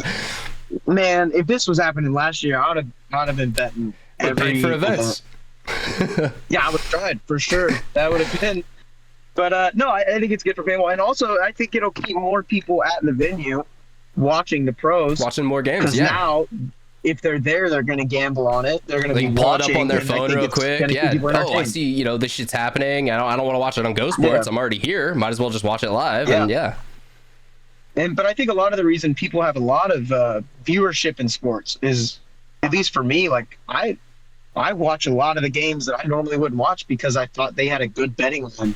Oh yeah. Like- No, 100%. And now I'm interested in that basketball game that I normally would not be because the Mavs aren't playing. I think right? that's the greatest example of this for me. I'm a pro media member. I spend a lot of time around the game of paintball. I don't give a fuck about every single 40 matches that happen. Like, yeah, there's the 10, 20 that I'm like, fuck, all right, I want to watch those. I want to get some footage of those. I placed some money on the Bears during one of their games. I normally would never have watched that game, but I was like, fuck it, I'll go head over there real quick. I'll check in, see what's going on with that. And I'm even someone who's already interested and invested in the game, but it even kind of drew me in more than I was. 100%, and I think that's great for paintball. I think it's going to do wonders. It might take a little bit, but I think it's really good for paintball. I don't see a negative to it. Yeah, and I think a good thing. I know there were a lot of people who were kind of sketched out because crypto offshore, all that stuff. I mean, the money hit my account. This laptop is here because the money hit my account. If it wasn't, we probably wouldn't be making content right now. So it's definitely it is a legitimate service in my opinion. They've done right by me so far. And they have shown examples of, if you guys watched the Spin and Span show earlier, they came on and said, dude, we lost, they lost their asses this weekend, but everyone got paid. There wasn't any well, you won too much, so sorry, you don't get it.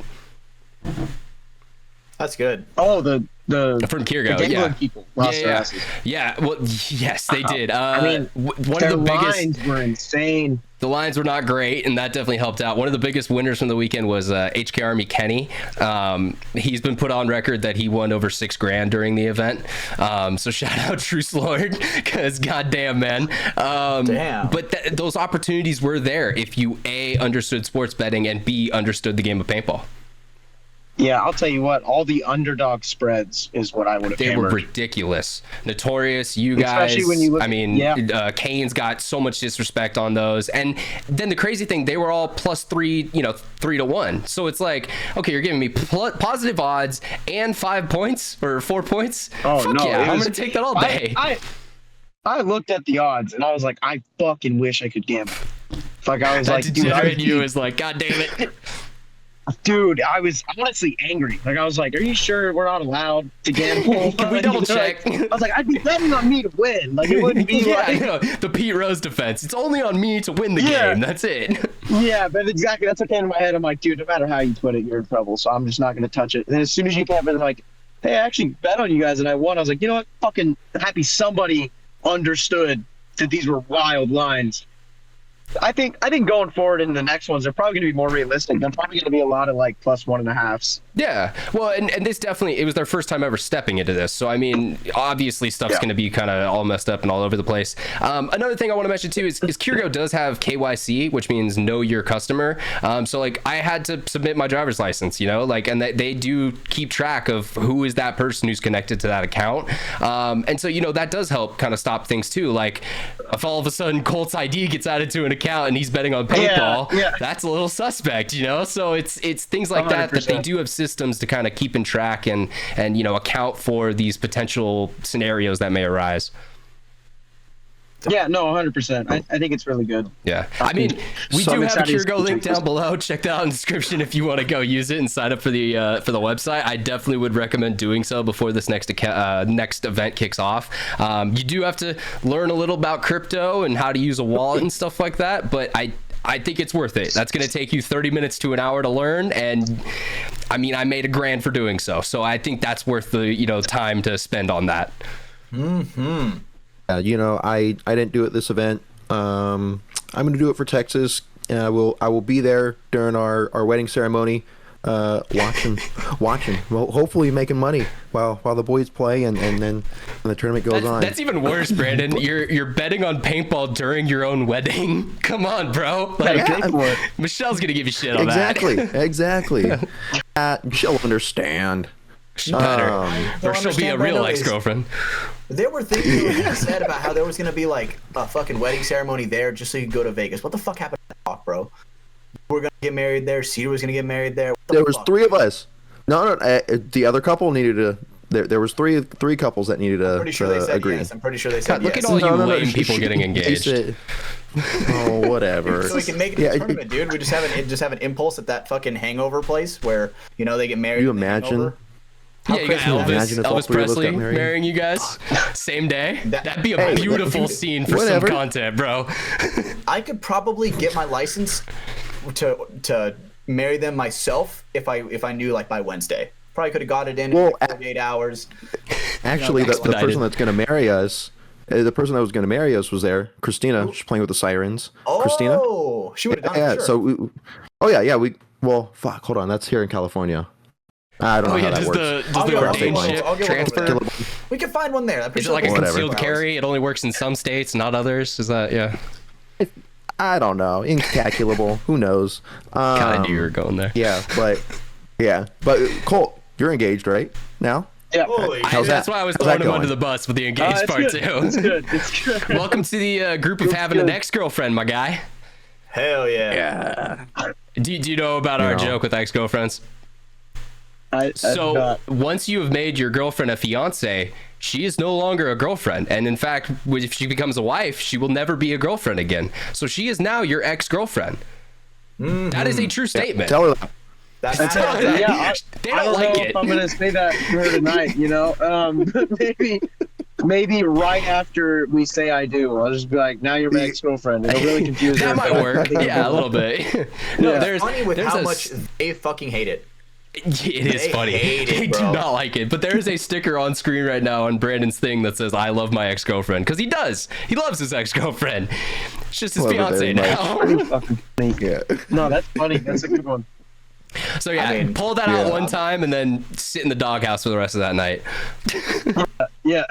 It's a worthy sacrifice. I might do it tonight. Well, hell yeah. And shout out to Maddie. That's her name, right? Madison.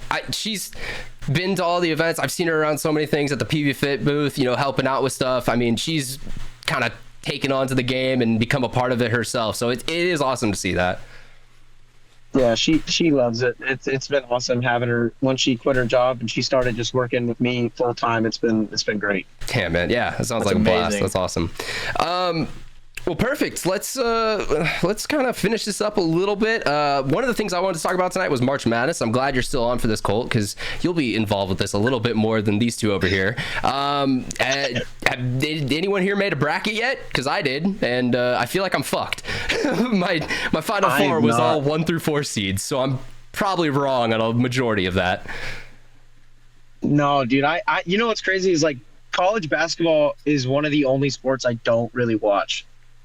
Mm-hmm. But Brian is really into it, and he's been telling me that he wants to like sit down and be like, no, we need to bet on these people, and like, so he's gonna convince me, and I'm probably gonna bet on some people. I was hearing on the radio. I don't know which UConn they were talking about. They were saying they think UConn's gonna go. Yeah, really no, far. I think men's team as well. Yeah. I mean, the women's team for UConn has always been really good, but yeah, the men's team is looking good this year. There is a guy on Instagram for the last 2 seasons. He's done $100 on every underdog throughout the tournament, and in both years, he's profited over the $1,000 or so, just because you only need a couple underdogs to hit that are like plus 6 to 1s, 4 to 1s, and you're making money. So there is definitely a chance I ride with that strategy this year and just throw like $10 on each underdog and just see where that ends up going.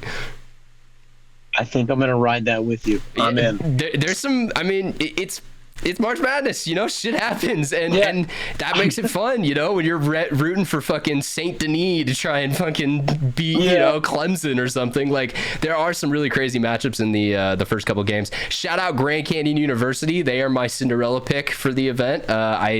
They've just been playing really good this season, and I think they're going to shock some people. So, we'll see if that happens. But, no, I mean, it's always fun. Obviously, I threw down, like, 4 different teams to potentially win the event. Just some small bets that are, it kind of makes it more interesting, more like, all right, there's a Thursday with 32 games on, let's pick 6 of these and get into them. Oh no, 100%. It gives you something to do.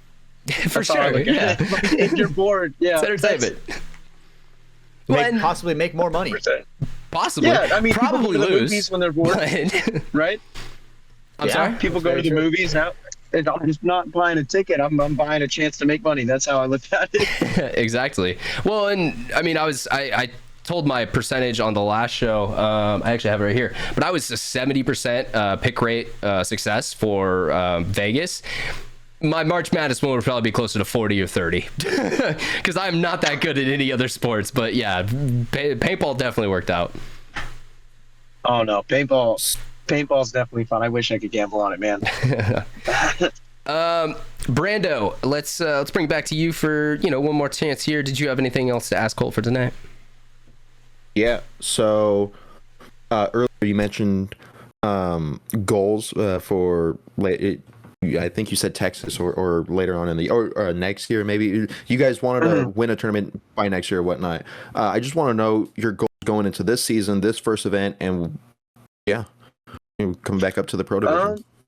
Yeah, I mean, so like one minimal goal has already been checked off, and that's mercying a team, right? And then now we're going into the second event, and the goal is to minimum win 2 matches, but the real goal is to make Sunday. Mm-hmm. And then the next goal on the list is win a match on Sunday. The next goal on the list is make top 4 in Sunday. The next goal on the list is make finals, and then win finals. So that's and so on and so forth, right? And then it's try to get a back-to-back win. Then it's try to get 3-peat, right? And kind of taking it like baby step goals. But at the end of the day, like it's really at least me personally, like it feels almost like a failure if we don't make top 4 every event. At least that's how I felt like my whole career. And then now I'm just kind of like in that stage of like people are telling you like, oh, you did really good. People are like, no, like we went 1 and 3. Like I don't, you know what I mean? Yeah, like almost resetting the expectations a little bit. Yeah, like but even then, like everyone says you should reset your expectations, but I think that's how you stay at the bottom. So like I think if you sit there and like, oh, we should be realistic, like we're a new team, like I just look at it and I'm like, no, I want to win, right? So like if we don't make Sunday in Dallas, it's a failure in my eyes. Like I don't want to go 2 and 2. I want to go 3 and 1 minimum and make Sunday. That's the goal there. And then the next time knock that off the list, then it's win the next match on Sunday. Then after that, then so on and so forth. But 100% the goal in Texas is make Sunday. It's not to compete, if that makes sense. It's to try to go win the event, not even just make Sunday, right? It's go there to win the event, not I hope we do better than last event. You know what I mean? Almost not setting yourself up for like setting yourself up for failure with low expectations of being like, all right guys, let's get 2 wins this time. Like just trying to set that bar high and being like, this is our standard. We want to hold ourselves to this. If we're not doing that, we need to get better so we can do that. Absolutely, 100%. Yeah. Now, what about you personally? Did you have any personal goals that you wanted to achieve this event or this year? Yeah, like I mean, personally wise, like I want to keep just losing weight, getting better, and being able to be a more dynamic player on the field. I do feel like I can hold my own in the 3 position in the pro leagues. I just think higher of myself, but I also think that you should feel that way if you want to be good at anything, right? Like for you guys, I feel like you should be going into the next event like, hey, we are here to win this event, because we are that fucking good, right? And if you're not thinking that, you're probably not going to win that event. Exactly. You know what I mean? Like that's, and people can call it arrogance, they can call it whatever you want, but you're going to tell me that any champion in any sport 100% believed they were the best on that field. I'm going to tell you right now, Michael Jordan believed he was the best shit that's ever touched this earth, and he was. Because he believed that's how that works. Kobe, the same exact fucking way. It's guys who have this undeniable sense of, yeah, I'm the best shit around. I don't care what the fuck you think. I'm gonna go show you on the court real quick. Yep. No, and that's the kind of confidence I'm trying to keep with myself and with the guys, and and then just keep losing weight and trying to get better on the field and do better for my teammates because all the work they put in. I don't want. Colt, to your credit a bit, I feel like you've lost weight, like kind of looking at you from the outside. Like there's definitely, I mean, dude, you're getting slimmer. Like there is kind of noticeable progression that's starting to happen with that. And I think everyone in paintball's fucking rooting for you, bro, because we all know how nasty you are now. It is inspiring to see that you're taking this fucking seriously, and people should know that. I appreciate it. No, I appreciate that. I started doing off the leash with Patty. A little bit out of. I was gonna ask. So. I've lost like 20 pounds right now, and that's being inconsistent, right? Like I haven't even been fully consistent. It's been like gym every other day type thing, not every single day, right? And I have to be more consistent. And that in my opinion, that's showed in Vegas because I didn't play to my standard that I think I should. So I've been taking it a little bit more serious going into Texas and trying to just keep that progression throughout the year. And then this time next year, hopefully being 250 pounds, not the 335 that I am right now. And then going from there and continuing to get better and be a better teammate for my team as well. And just honestly, I just want by the end of the year to be like, I'm 100% better than I was the semi-pro year, the year before. Right? Like, because right now I even feel like I'm better right this second than I was starting the year last year. But I want to do that every year. You do that every year. That's how you become as good as Ryan Greenspan is, right? Like being in his 20-something year, still winning tournaments, still winning MVPs, right? That was a big thing for me at that award show. It was like watching him walk the stage and get the final MVP and the event MVP. I was like, this man has been doing this for like 25 years, and he's still the top of the league in Vegas. Oh, and the Ryan of today, even though he's an older 40-year-old man at this point, which is crazy, but even though he's up there, he would kick the ass out of the 25-year-old Ryan who started all this because he doesn't rest on his laurels. He tries to get better every year, kind of along what you're saying. Yeah, and that's just been kind of the mentality. So like when you ask about personal goals, like that really is just what it is like work harder, get better, and be a better teammate on and off the field, and kind of the results come when they come, and not worry about doubting whether they'll come, if that makes sense. Like I know I'm going to win a pro tournament, it's just not if but when. So I just have to keep working as hard as possible and be confident that I am going to beat anyone I play against. And I think when I do that, that's when I play better. But like I wasn't feeling like that at the event. Not that I felt like I was going to lose. I just didn't have that same fuck you energy that I usually have, and now I've found it. So I'm very excited. Do you need to play camp for that to come out? Is that they just get you riled up in that sense, or? No, so camp. It's funny you set up. Camp's I've never really had like an issue with camp. The problem that I always had was the comparisons we would get. So like it was never against the players. I just was like, I want to prove to everyone here that no, like we are just that fucking good, and it's not even a comparison. Yeah, and now, like I mean, you guys made that clear last year. But no, like I wish all the best for those guys. I hope that they have a successful year this year. You know what I mean? And I think to their credit, they definitely showed some people that they're better than what a lot of people are giving them credit for coming in this offseason. I mean, fuck, they beat fucking Mouse and Diesel. Like, well, like it's They're good. They're good, man. And I just I hope the best for them. But it was never animosity towards them. It's more just belief in myself and honestly just wanting to fucking win, if that makes sense. And it kind of more so than anything, not personal reasons, not nothing, just wanting to win. That's kind of at the end of the day, that's what it was. 100%. Yeah, there's no animosity towards them. It's just genuinely just I don't want to fucking lose. And they just happen to be the opponent across the box.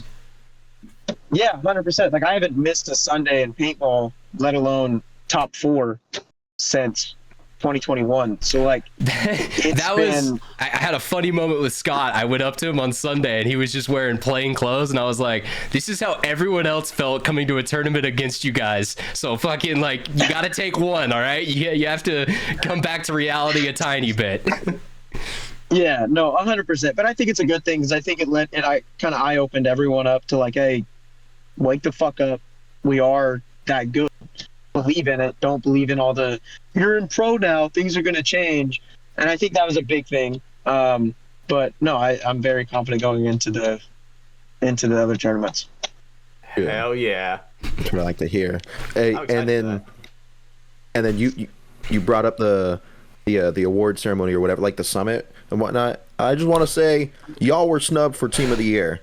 I'm gonna say bullshit. yeah. I mean, we gave it to Dynasty, which like, all right, whatever. But at the end of the day, they didn't win every single tournament they entered in. So, you know, someone else still took a couple of those. Yeah, you know, I knew that we weren't going to get both. I knew we were getting divisional, but it's a weird thing to get the same team both awards. So I kind of knew we weren't going to get it. Mm-hmm. But I get it because honestly, what they won 3 out of 5, right? But they also won their 4th World Cup in a row. So like, And like 4th series in a row since COVID.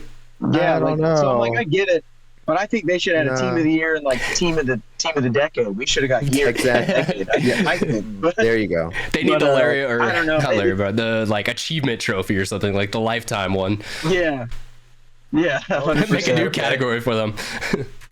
Damn. No, but I Okay. mean they're still on that tear now, so it's trying to knock them off their pedestal. That's kind of the Yeah. the They're all mentality. fucking having kids, so goddamn, they're getting old enough. I like how 3 of them are having kids within like 3 weeks. It's it's kind of crazy over there, but yeah, that's what happens as you get old, people. With people sitting out. It's crazy. Yeah, Children you know, are scary, bro. yeah, you don't have Chris Shear or Blake Yarber, yet you're still like a fucking amazing line without him. That's, I don't know. Yeah. Those things are always crazy to me. Yeah, man.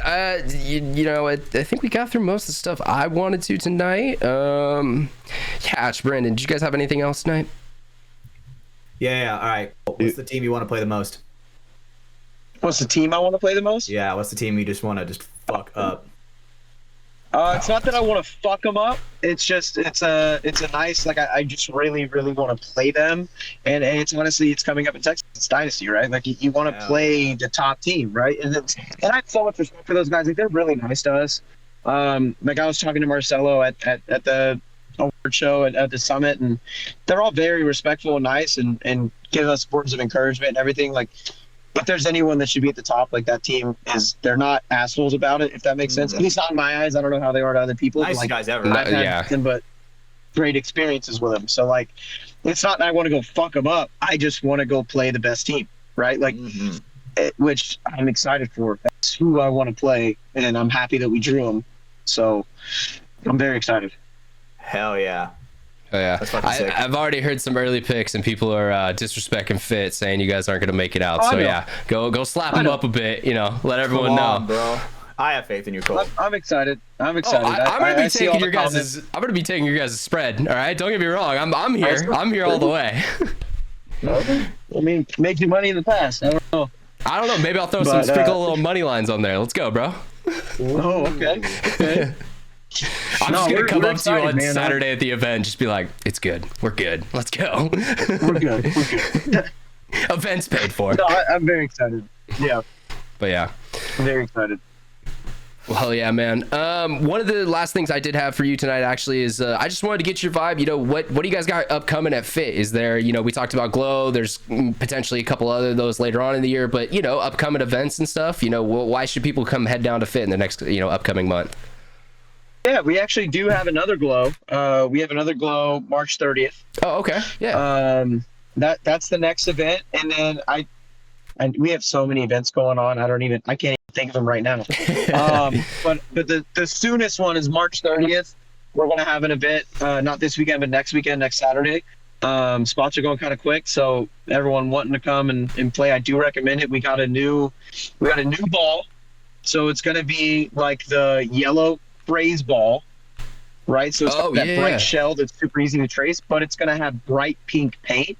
So when Ooh. it breaks on someone, it's going to be super bright and big. So now it's best of both worlds, because we tried the yellow ball with the craze fill, but for paintball, that's hard because it's easy to feed it because it's very watery.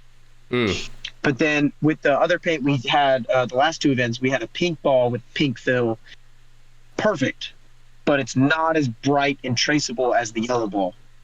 So then we talked to GI, we had a custom ball made. Now we're going to have that ball, and it's going to be here for this event, and I'm just super stoked. And it shoots really straight. So, like, I'm very excited for the footage, for players to play with it. I will say, if you're coming to Glow Ball, bring a yellow lens. That is you feel like the Predator out there. I don't know what it is with black lights and the yellow lens. Everything's highlighted. You feel like you have X-ray vision. Like, it's fucking crazy. Nice. Because the amber, sick, that's dude. where it's at out there. Okay. Yeah. I'm gonna get myself one of Question those. I have, and I do have to ask this: how does the black light feel after you're playing in that for an hour or so? Does it start to kind of hurt your eyes or anything like that? I mean, just So I would think, right? Because Yeah. usually when I'm at say like a glow in the dark mini golf, right, something like that, I'll get a headache most of the time. I don't know what it is, but I haven't gotten one in all the glow balls. okay, Being yeah. out here, and that's 6 hours of just coaching on the sidelines, looking at it, everything. And And maybe some of that is to do with, kind of having some protection for some of it for your eyes and stuff. Because, I mean, yeah, UV light is a little different spectrum of light, and there's all the physics behind it. But, I mean, at the end of the day, it produces an absolutely amazing, result that's really worth it, in my opinion. yeah, no, it's I don't know. I mean, hydrate, I guess. Drink your liquid IV, fam. That's what they're thinking. There we go. Yeah, 100%. There you go. But That's crispy. That's some ASMR right there. yeah, no, it did sound good. I had to boost the gain on this mic. It's way loud now. It's fucking new computer setups. I've talked about this for an hour last show. I won't do it more. Let's go, Hatch, Brando. I know we didn't talk about your guys' games all that much last week. Do you guys want to kind of jump into those just a little bit? I know we talked about the penalty earlier, but just, give a little quick overview of DMG's performance at the event. Well, similar to PB Fit, we went 1-3, got straight fucked up. I would say two of our matches that we lost. One of them we got fucked up by the newbies. The other two were definitely pretty close, and then we beat New York Infectious. in or something. Prestige, Yeah. Infectious, yeah. something like that. So yeah. We had a horrible penalty problem, dude. Brando fucking. We did. Everybody yelled at me for Brando's penalties, dude. Yeah, I didn't get one you, of the you events. deserve that. Well, thank you. You get Thank the- you I for didn't even get taking that brunt. You did not. You got blamed for mine though. Thank you. We fucked that guy up though. I will say, yeah. Yeah, we, dude, we did fuck fuck. that guy up. My bad. Yeah, we did have a penalty problem. We got. Was it our third game where I felt like we were making a comeback and 2 or 3 points in a row we just get majors with our whoever was running up the middle, and it wasn't like him getting hit and just taking 2 or 3 in the chest and just keep coming. It was like top of the loader hit, and then he didn't know he was hit, or his pack as he was running. It's like all right, Yeah. Spots that just you suck. don't really know it's you're it's hit. hard. That's yeah. fine. Poor Yeah, Micah, dude. it was Mike. Yeah, Yeah, Michael he would catch one right to the loader right before dunking a guy, and then they would call on it. I mean, Yeah, that is a it- major. He was it's- eliminated for sure, before, but right? still, Yeah, yeah. also, it's rough though, right? When it comes to a loader hit, right? It's one of those where you're like, okay, yes, it's a penalty, but I still feel bad for you, Micah. That's we can't blame him. He did his job. He It's a didn't bang bang he didn't try to too, cheat yeah. necessarily. It's just all right, I guess. I felt like we were on the comeback for that though. Fucked us. We like we said last week, our hatches on my line, we shit the bed. I felt like for me, I thought it was a mental game for me and Marv. Marv and I talked about it. Like both of us just were overthinking things. Not just playing our game. I think this layout tended to And- produce that because guys were like, oh, it's different. It's not, what we're used to. And well, no, it's still a paintball layout. Like you Definitely. gotta play paintball. Don't overthink this. Don't make it more complicated than it has to be. Yeah, And that was the problem with Yeah, a lot of and- people. A lot of people were overthinking it. And I feel like, Yeah, at we least for certainly me, did. for my opinion, Brando, we should have switched you on our line where it's like I'm the wide guy and then you would play the back center. You know, I feel like that we had better success with that. Yeah, you know, yeah, I don't know. I just wasn't doing it. I would get into the snake more, but then you would just die behind me. That's yeah. I just had a survivability issue, and again, yeah. That's why I got switched.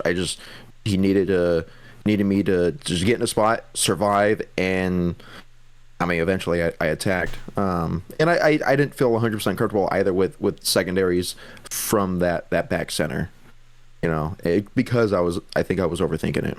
You know, trying to pick up a job, filling out. It felt like if they were able to get to that wedge, that back center, you just became an island. You're just not getting the fuck out of there. Because if you're going snake side or Dorito side, you've got a long run, and if they're competent, you're gonna get hit on that run. Did I tell you guys about the British ref that we ran into? Yeah, what? What's Okay, no? so this is just really fucking funny, out of context. But so I'm like crawling down the snake. A guy is running at me head first. So of course I'm gonna fuck him up right in his head. Right, he's crawling down the snake, and then we finish the point. I'm like running down the field, go to push the buzzer. Then the head ref walks up to me, and I did not expect this accent, dude. He goes, "That was a tiny wee bit overshooting, mate." And I was like, "What the fuck?" I don't think that was exactly it, but you know, close enough. No, I close shit you enough. not, bro. I am not even messing with you. It was just like that, bro. Fucking on his bum, motherfucking guy. You know, like Jason Wheeler. On his bum, get him out on his bum. It's just like that. Hell yeah. So, no, there were a couple, English refs over on like the infamous field and the Lomo field. I had a couple conversations with them. It's always funny to talk to those guys because it's like, bro, we're speaking the same language, but like, kind of, like it's the same building blocks, but very different. So, did not expect that. I took everything, every bit of seriousness to like not laugh. Speaking of fucking people up like on the crawl, have you guys watched the All That Matters trailer, the Hormesis documentary that they're releasing before Iron Kids? It's more about last year's season. There is a shot in that where Mouse it's like a rainy field, so he's getting just the slide of a lifetime out to the snake. Yep. He just ends up coming like face to face with Connor Kelly and just starts rolling his gun and fucking makes Connor bitch out because he just puts like 12 into him real quick. Such an amazing shot. There's other just great shots in there. That was the project that I was working on last year. So if you guys haven't checked that out yet, go check out the trailer for that. I think they said like an expected release date around summer. So whenever the hell that means, but you know, sometime in the middle of the year we should be seeing that. So yeah, that'll be a good little warm up before we get into Iron Kids and the more professional stuff later on. Damn. Speaking of shooting someone out while they were crawling and on their bum, I did have that thought during the layout practice of like, fuck, I'm gonna hate it if I'm in the center and like I crawl back and there's someone in those Doritos on my right and it just fucking rip me in my ass. Yo, you did that to somebody. Oh yeah, I see him crawling. I'm like, for sure. Oh yeah, buddy. Give me them cheeks. On his rectum, get him out. On his rectum. I remember watching that from the pits. Lives. I remember watching that from the pits. Yeah. I'm like, yes. Yeah. Because he was crafty about it. He was like, he shot a shot, crawled up, shot another shot, then just crawled back really fast, and we just kept going back and forth between those wedges. Yeah. And I was waiting on it for a bit. Then I see him crawl. Oh, buddy, man. You're dead. Little tushy got lit up. Oh man, those always feel the best when you just get someone dead to rights and they just have no clue, and it's beautiful to watch. You just watch the ball go in. I love those shots because I'm like, get him out, bro, get him out. And then if the refs don't call him out, that's why I know he was a motherfucking cheater. And then you give him 12 more to end it. Yes, but not 12 because then I'll get in trouble. Sorry, 6. 1. 6. 1. Yeah, that's a ramping. I pulled the trigger twice. What do you want from me? All right. Yeah, I get in trouble with 2, dude. Not even in life. I give a guy 2 to the head. We talked about this last week, Hatch. It's more so the yelling, fucking all that shit that doesn't help out as much. No, it does not. But so I gotta get. Everybody gets 1. Refs are friends, not food. Yes, I gotta start repeating that one, dude. Yeah, just go up, shake hands before the game. Try to. Hey guys. I tried, dude. I tried. You're with me on the box. I'm like, dude, ref, thank you, bro. I know how hard it is. Thank you very much. single time. Colt, can you speak on this? Is there an art to, just at least being respectful with the refs? Like, what's your opinion on that? Well, he didn't have one. He said, fuck us. Nice. Let's see. Yeah, we're getting him back slowly but surely. Great timing on that one. That's a terrible time to do that. No, I mean, yeah, you just gotta be respectful. I mean, like you guys said, you've rep before. That shit's fucking ass.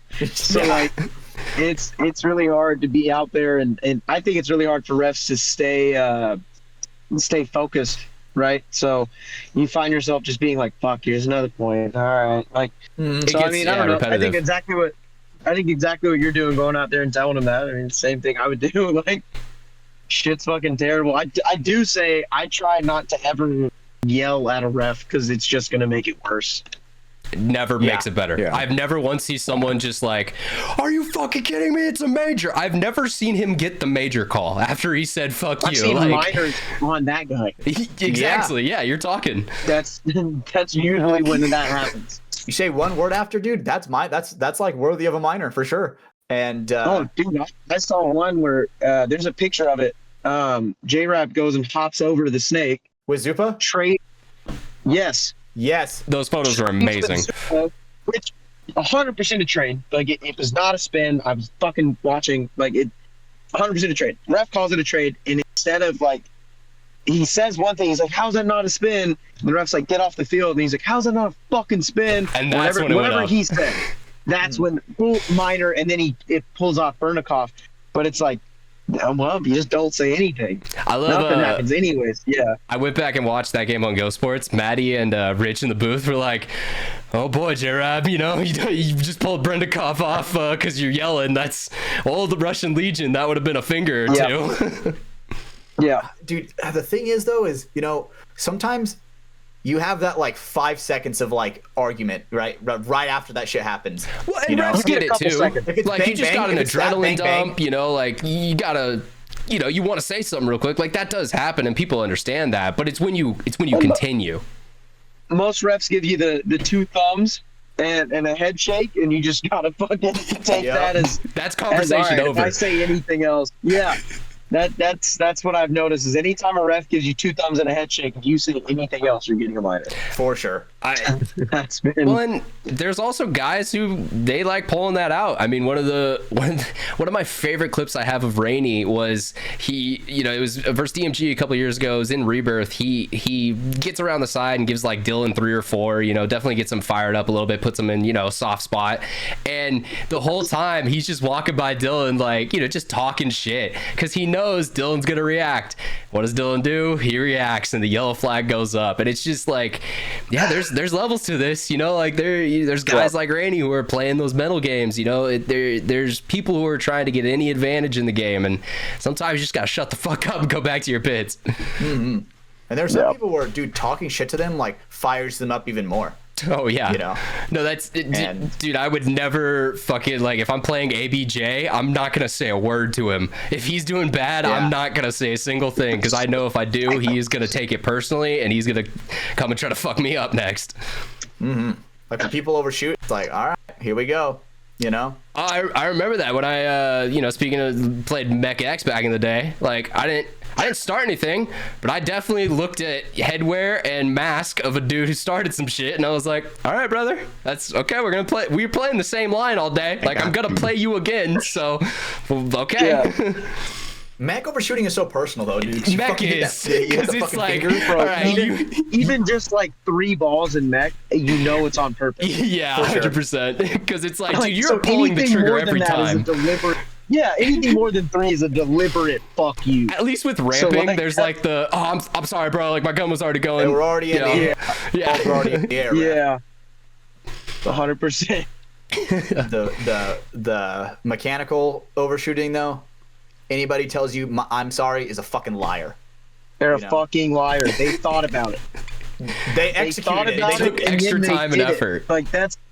Yeah, there's no fuck. I say it every time because I've been overshot at a couple of those, and every time they're like, "My bad," I'm like, "Oh fuck you! You fucking did that on purpose." There's no like, Because I know when I do it to someone, it's usually on purpose. Yep. Like, so I'm like, I know you fucking thought about it. It's okay, but don't tell me you're fucking sorry. Yeah, let's Fucking liar. at least be honest with us. Like, if you're gonna be an asshole, that's Yeah. cool. Just be an honest asshole. Just be an honest asshole, yeah. I like being an honest asshole. You definitely There do, you go. Hatch. There you go. Damn, or we could be like Brando and just shoot them right in their honest asshole, when they're calling back That home. was a good one. Here, you know what? There's some applause for that. That was a good one. Oh, does the applause button not work? Did I not hear it? Oh, is my samples not going through? God damn it! Yeah, more settings and things that we got to work on. So thanks for the Discord there we go. soundboard effect one. Oh, there they That go. worked. There they go. So there we go. I'll have to figure that out later tonight. Well, let's go ahead and wrap this up and bring this on home, guys. Colt, we definitely appreciate you stopping by tonight. We got to get through our couple little cleaning of house things, and then we will get this on out of here. So Brandon, I know you were worried about this before the show. Do you have a cool guy of the week? It's only been 2 days, I know. I know there's not that many cool guys around, but I'm trying to link this. Yes, I got one. Oh boy, we'll see what this is. Come on, dude. I get scared every time you drop a link for this segment. Sorry. No. I thought you guys froze. We're good. Paste. Here's a kid. Cool kid of the week. Just calm, cool, collected. I haven't even watched the see video. this. It's from Watch People Survive. Oh, What I've seen the this. fuck? He survives. Yeah, He I've seen survived. this. All Look, right. it's Well, not bad. the audience, He I will survives. splice it in right here. Watch a little bit of it. Not even, dude. That is some fucking Looney Tunes shit right there, bro. Him just doing that. Right? Yeah. Oh, that's wild. I bet that leopard fucking starves. How does it walk past a kid like that? That's an easy victim. That's an easy dub for a leopard. Let's be real. Come on, bro. And That's fuck set up. 100%. That's a Thanksgiving dinner. He just walked. Well, fuck yeah. What the fuck, dude? Shout out crazy. to our cool guy of the week, that kid. We got to That get kid, names that- eventually for Good these shit, Junior. someday. Junior. Look it up. Well, perfect. Your job is always a little easier, Hatch. You just have to come up with the code word of the week. So what is this word's Yeah. code word? Or this week? All right, so it makes sense since Colt's here. Our code word / phrase of the week: fitting in. You get it? Fitting in. You like that?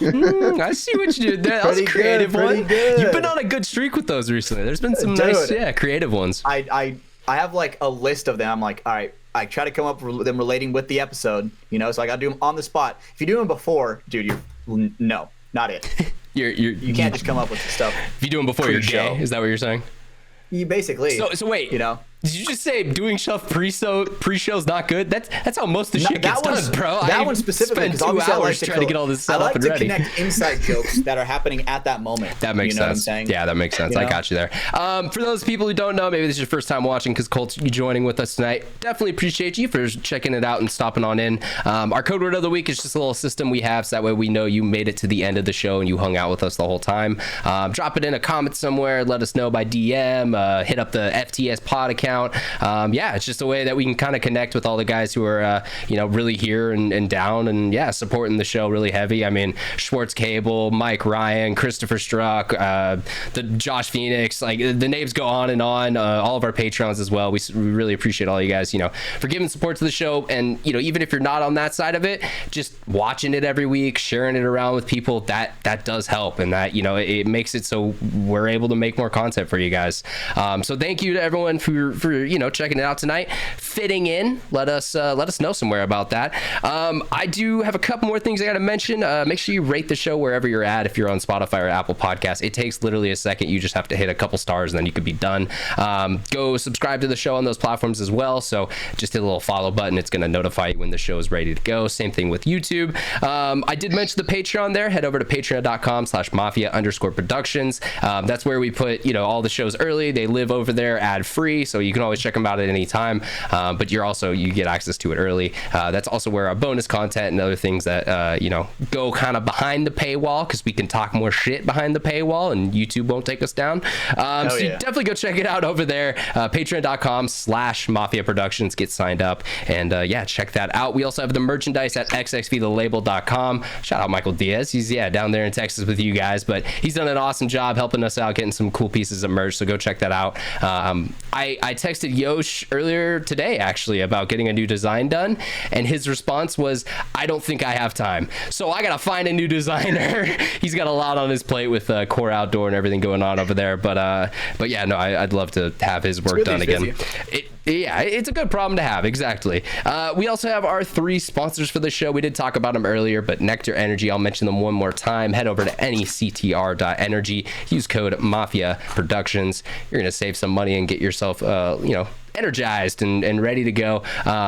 I do like these pouches. They're just, they're not like a huge boost of caffeine. Like, it's not like gonna spike you or stim you up, but it is definitely a nice little, okay, yeah, definitely. I feel more alert than I was, 10 minutes ago. And it is kind of nice to dip something. All right. I used to do that back in the day. I'm a little degenerate, but now I get to dip something a little better. It's 100%. That's what it is. We also have Liquid IV. If you want to stay hydrated out at the field or wherever you are in life, head over to liquidiv.com. Use code Mafia_Moffitt. Save 20% and get free shipping, and check out all the great flavors and packages they have available. They're coming out with new shit, I feel like, every day and month. It's crazy over there. They have a new sugar-free flavor, adding to their original 3. Plus, you guys, Concord Grape, yeah, that's now your guys' favorite. That's a new one from them as well. So yeah, go pick up a bag or a box, and check it out for yourself over there at liquidiv.com. One more time, code was Mafia_Moffitt. And last but definitely not least, I don't know why I do them last every time, but it just happens. Welts Clothing Co. We appreciate them so much. Brandon's got it on tonight. Head over to weltsclothing.com. Use code FTS. You're going to save yourself a little bit of money, and you'll be able to support not only us but the boys down there in Texas who are, they're involved with the game in heavy ways. Scott's, he's on the ground trying to fight for PB Fit and getting you guys back to the top there. So we always wish him and you guys the best down there in Texas. It's been a blast to have you on, Colt. I've gotten through all my stuff tonight.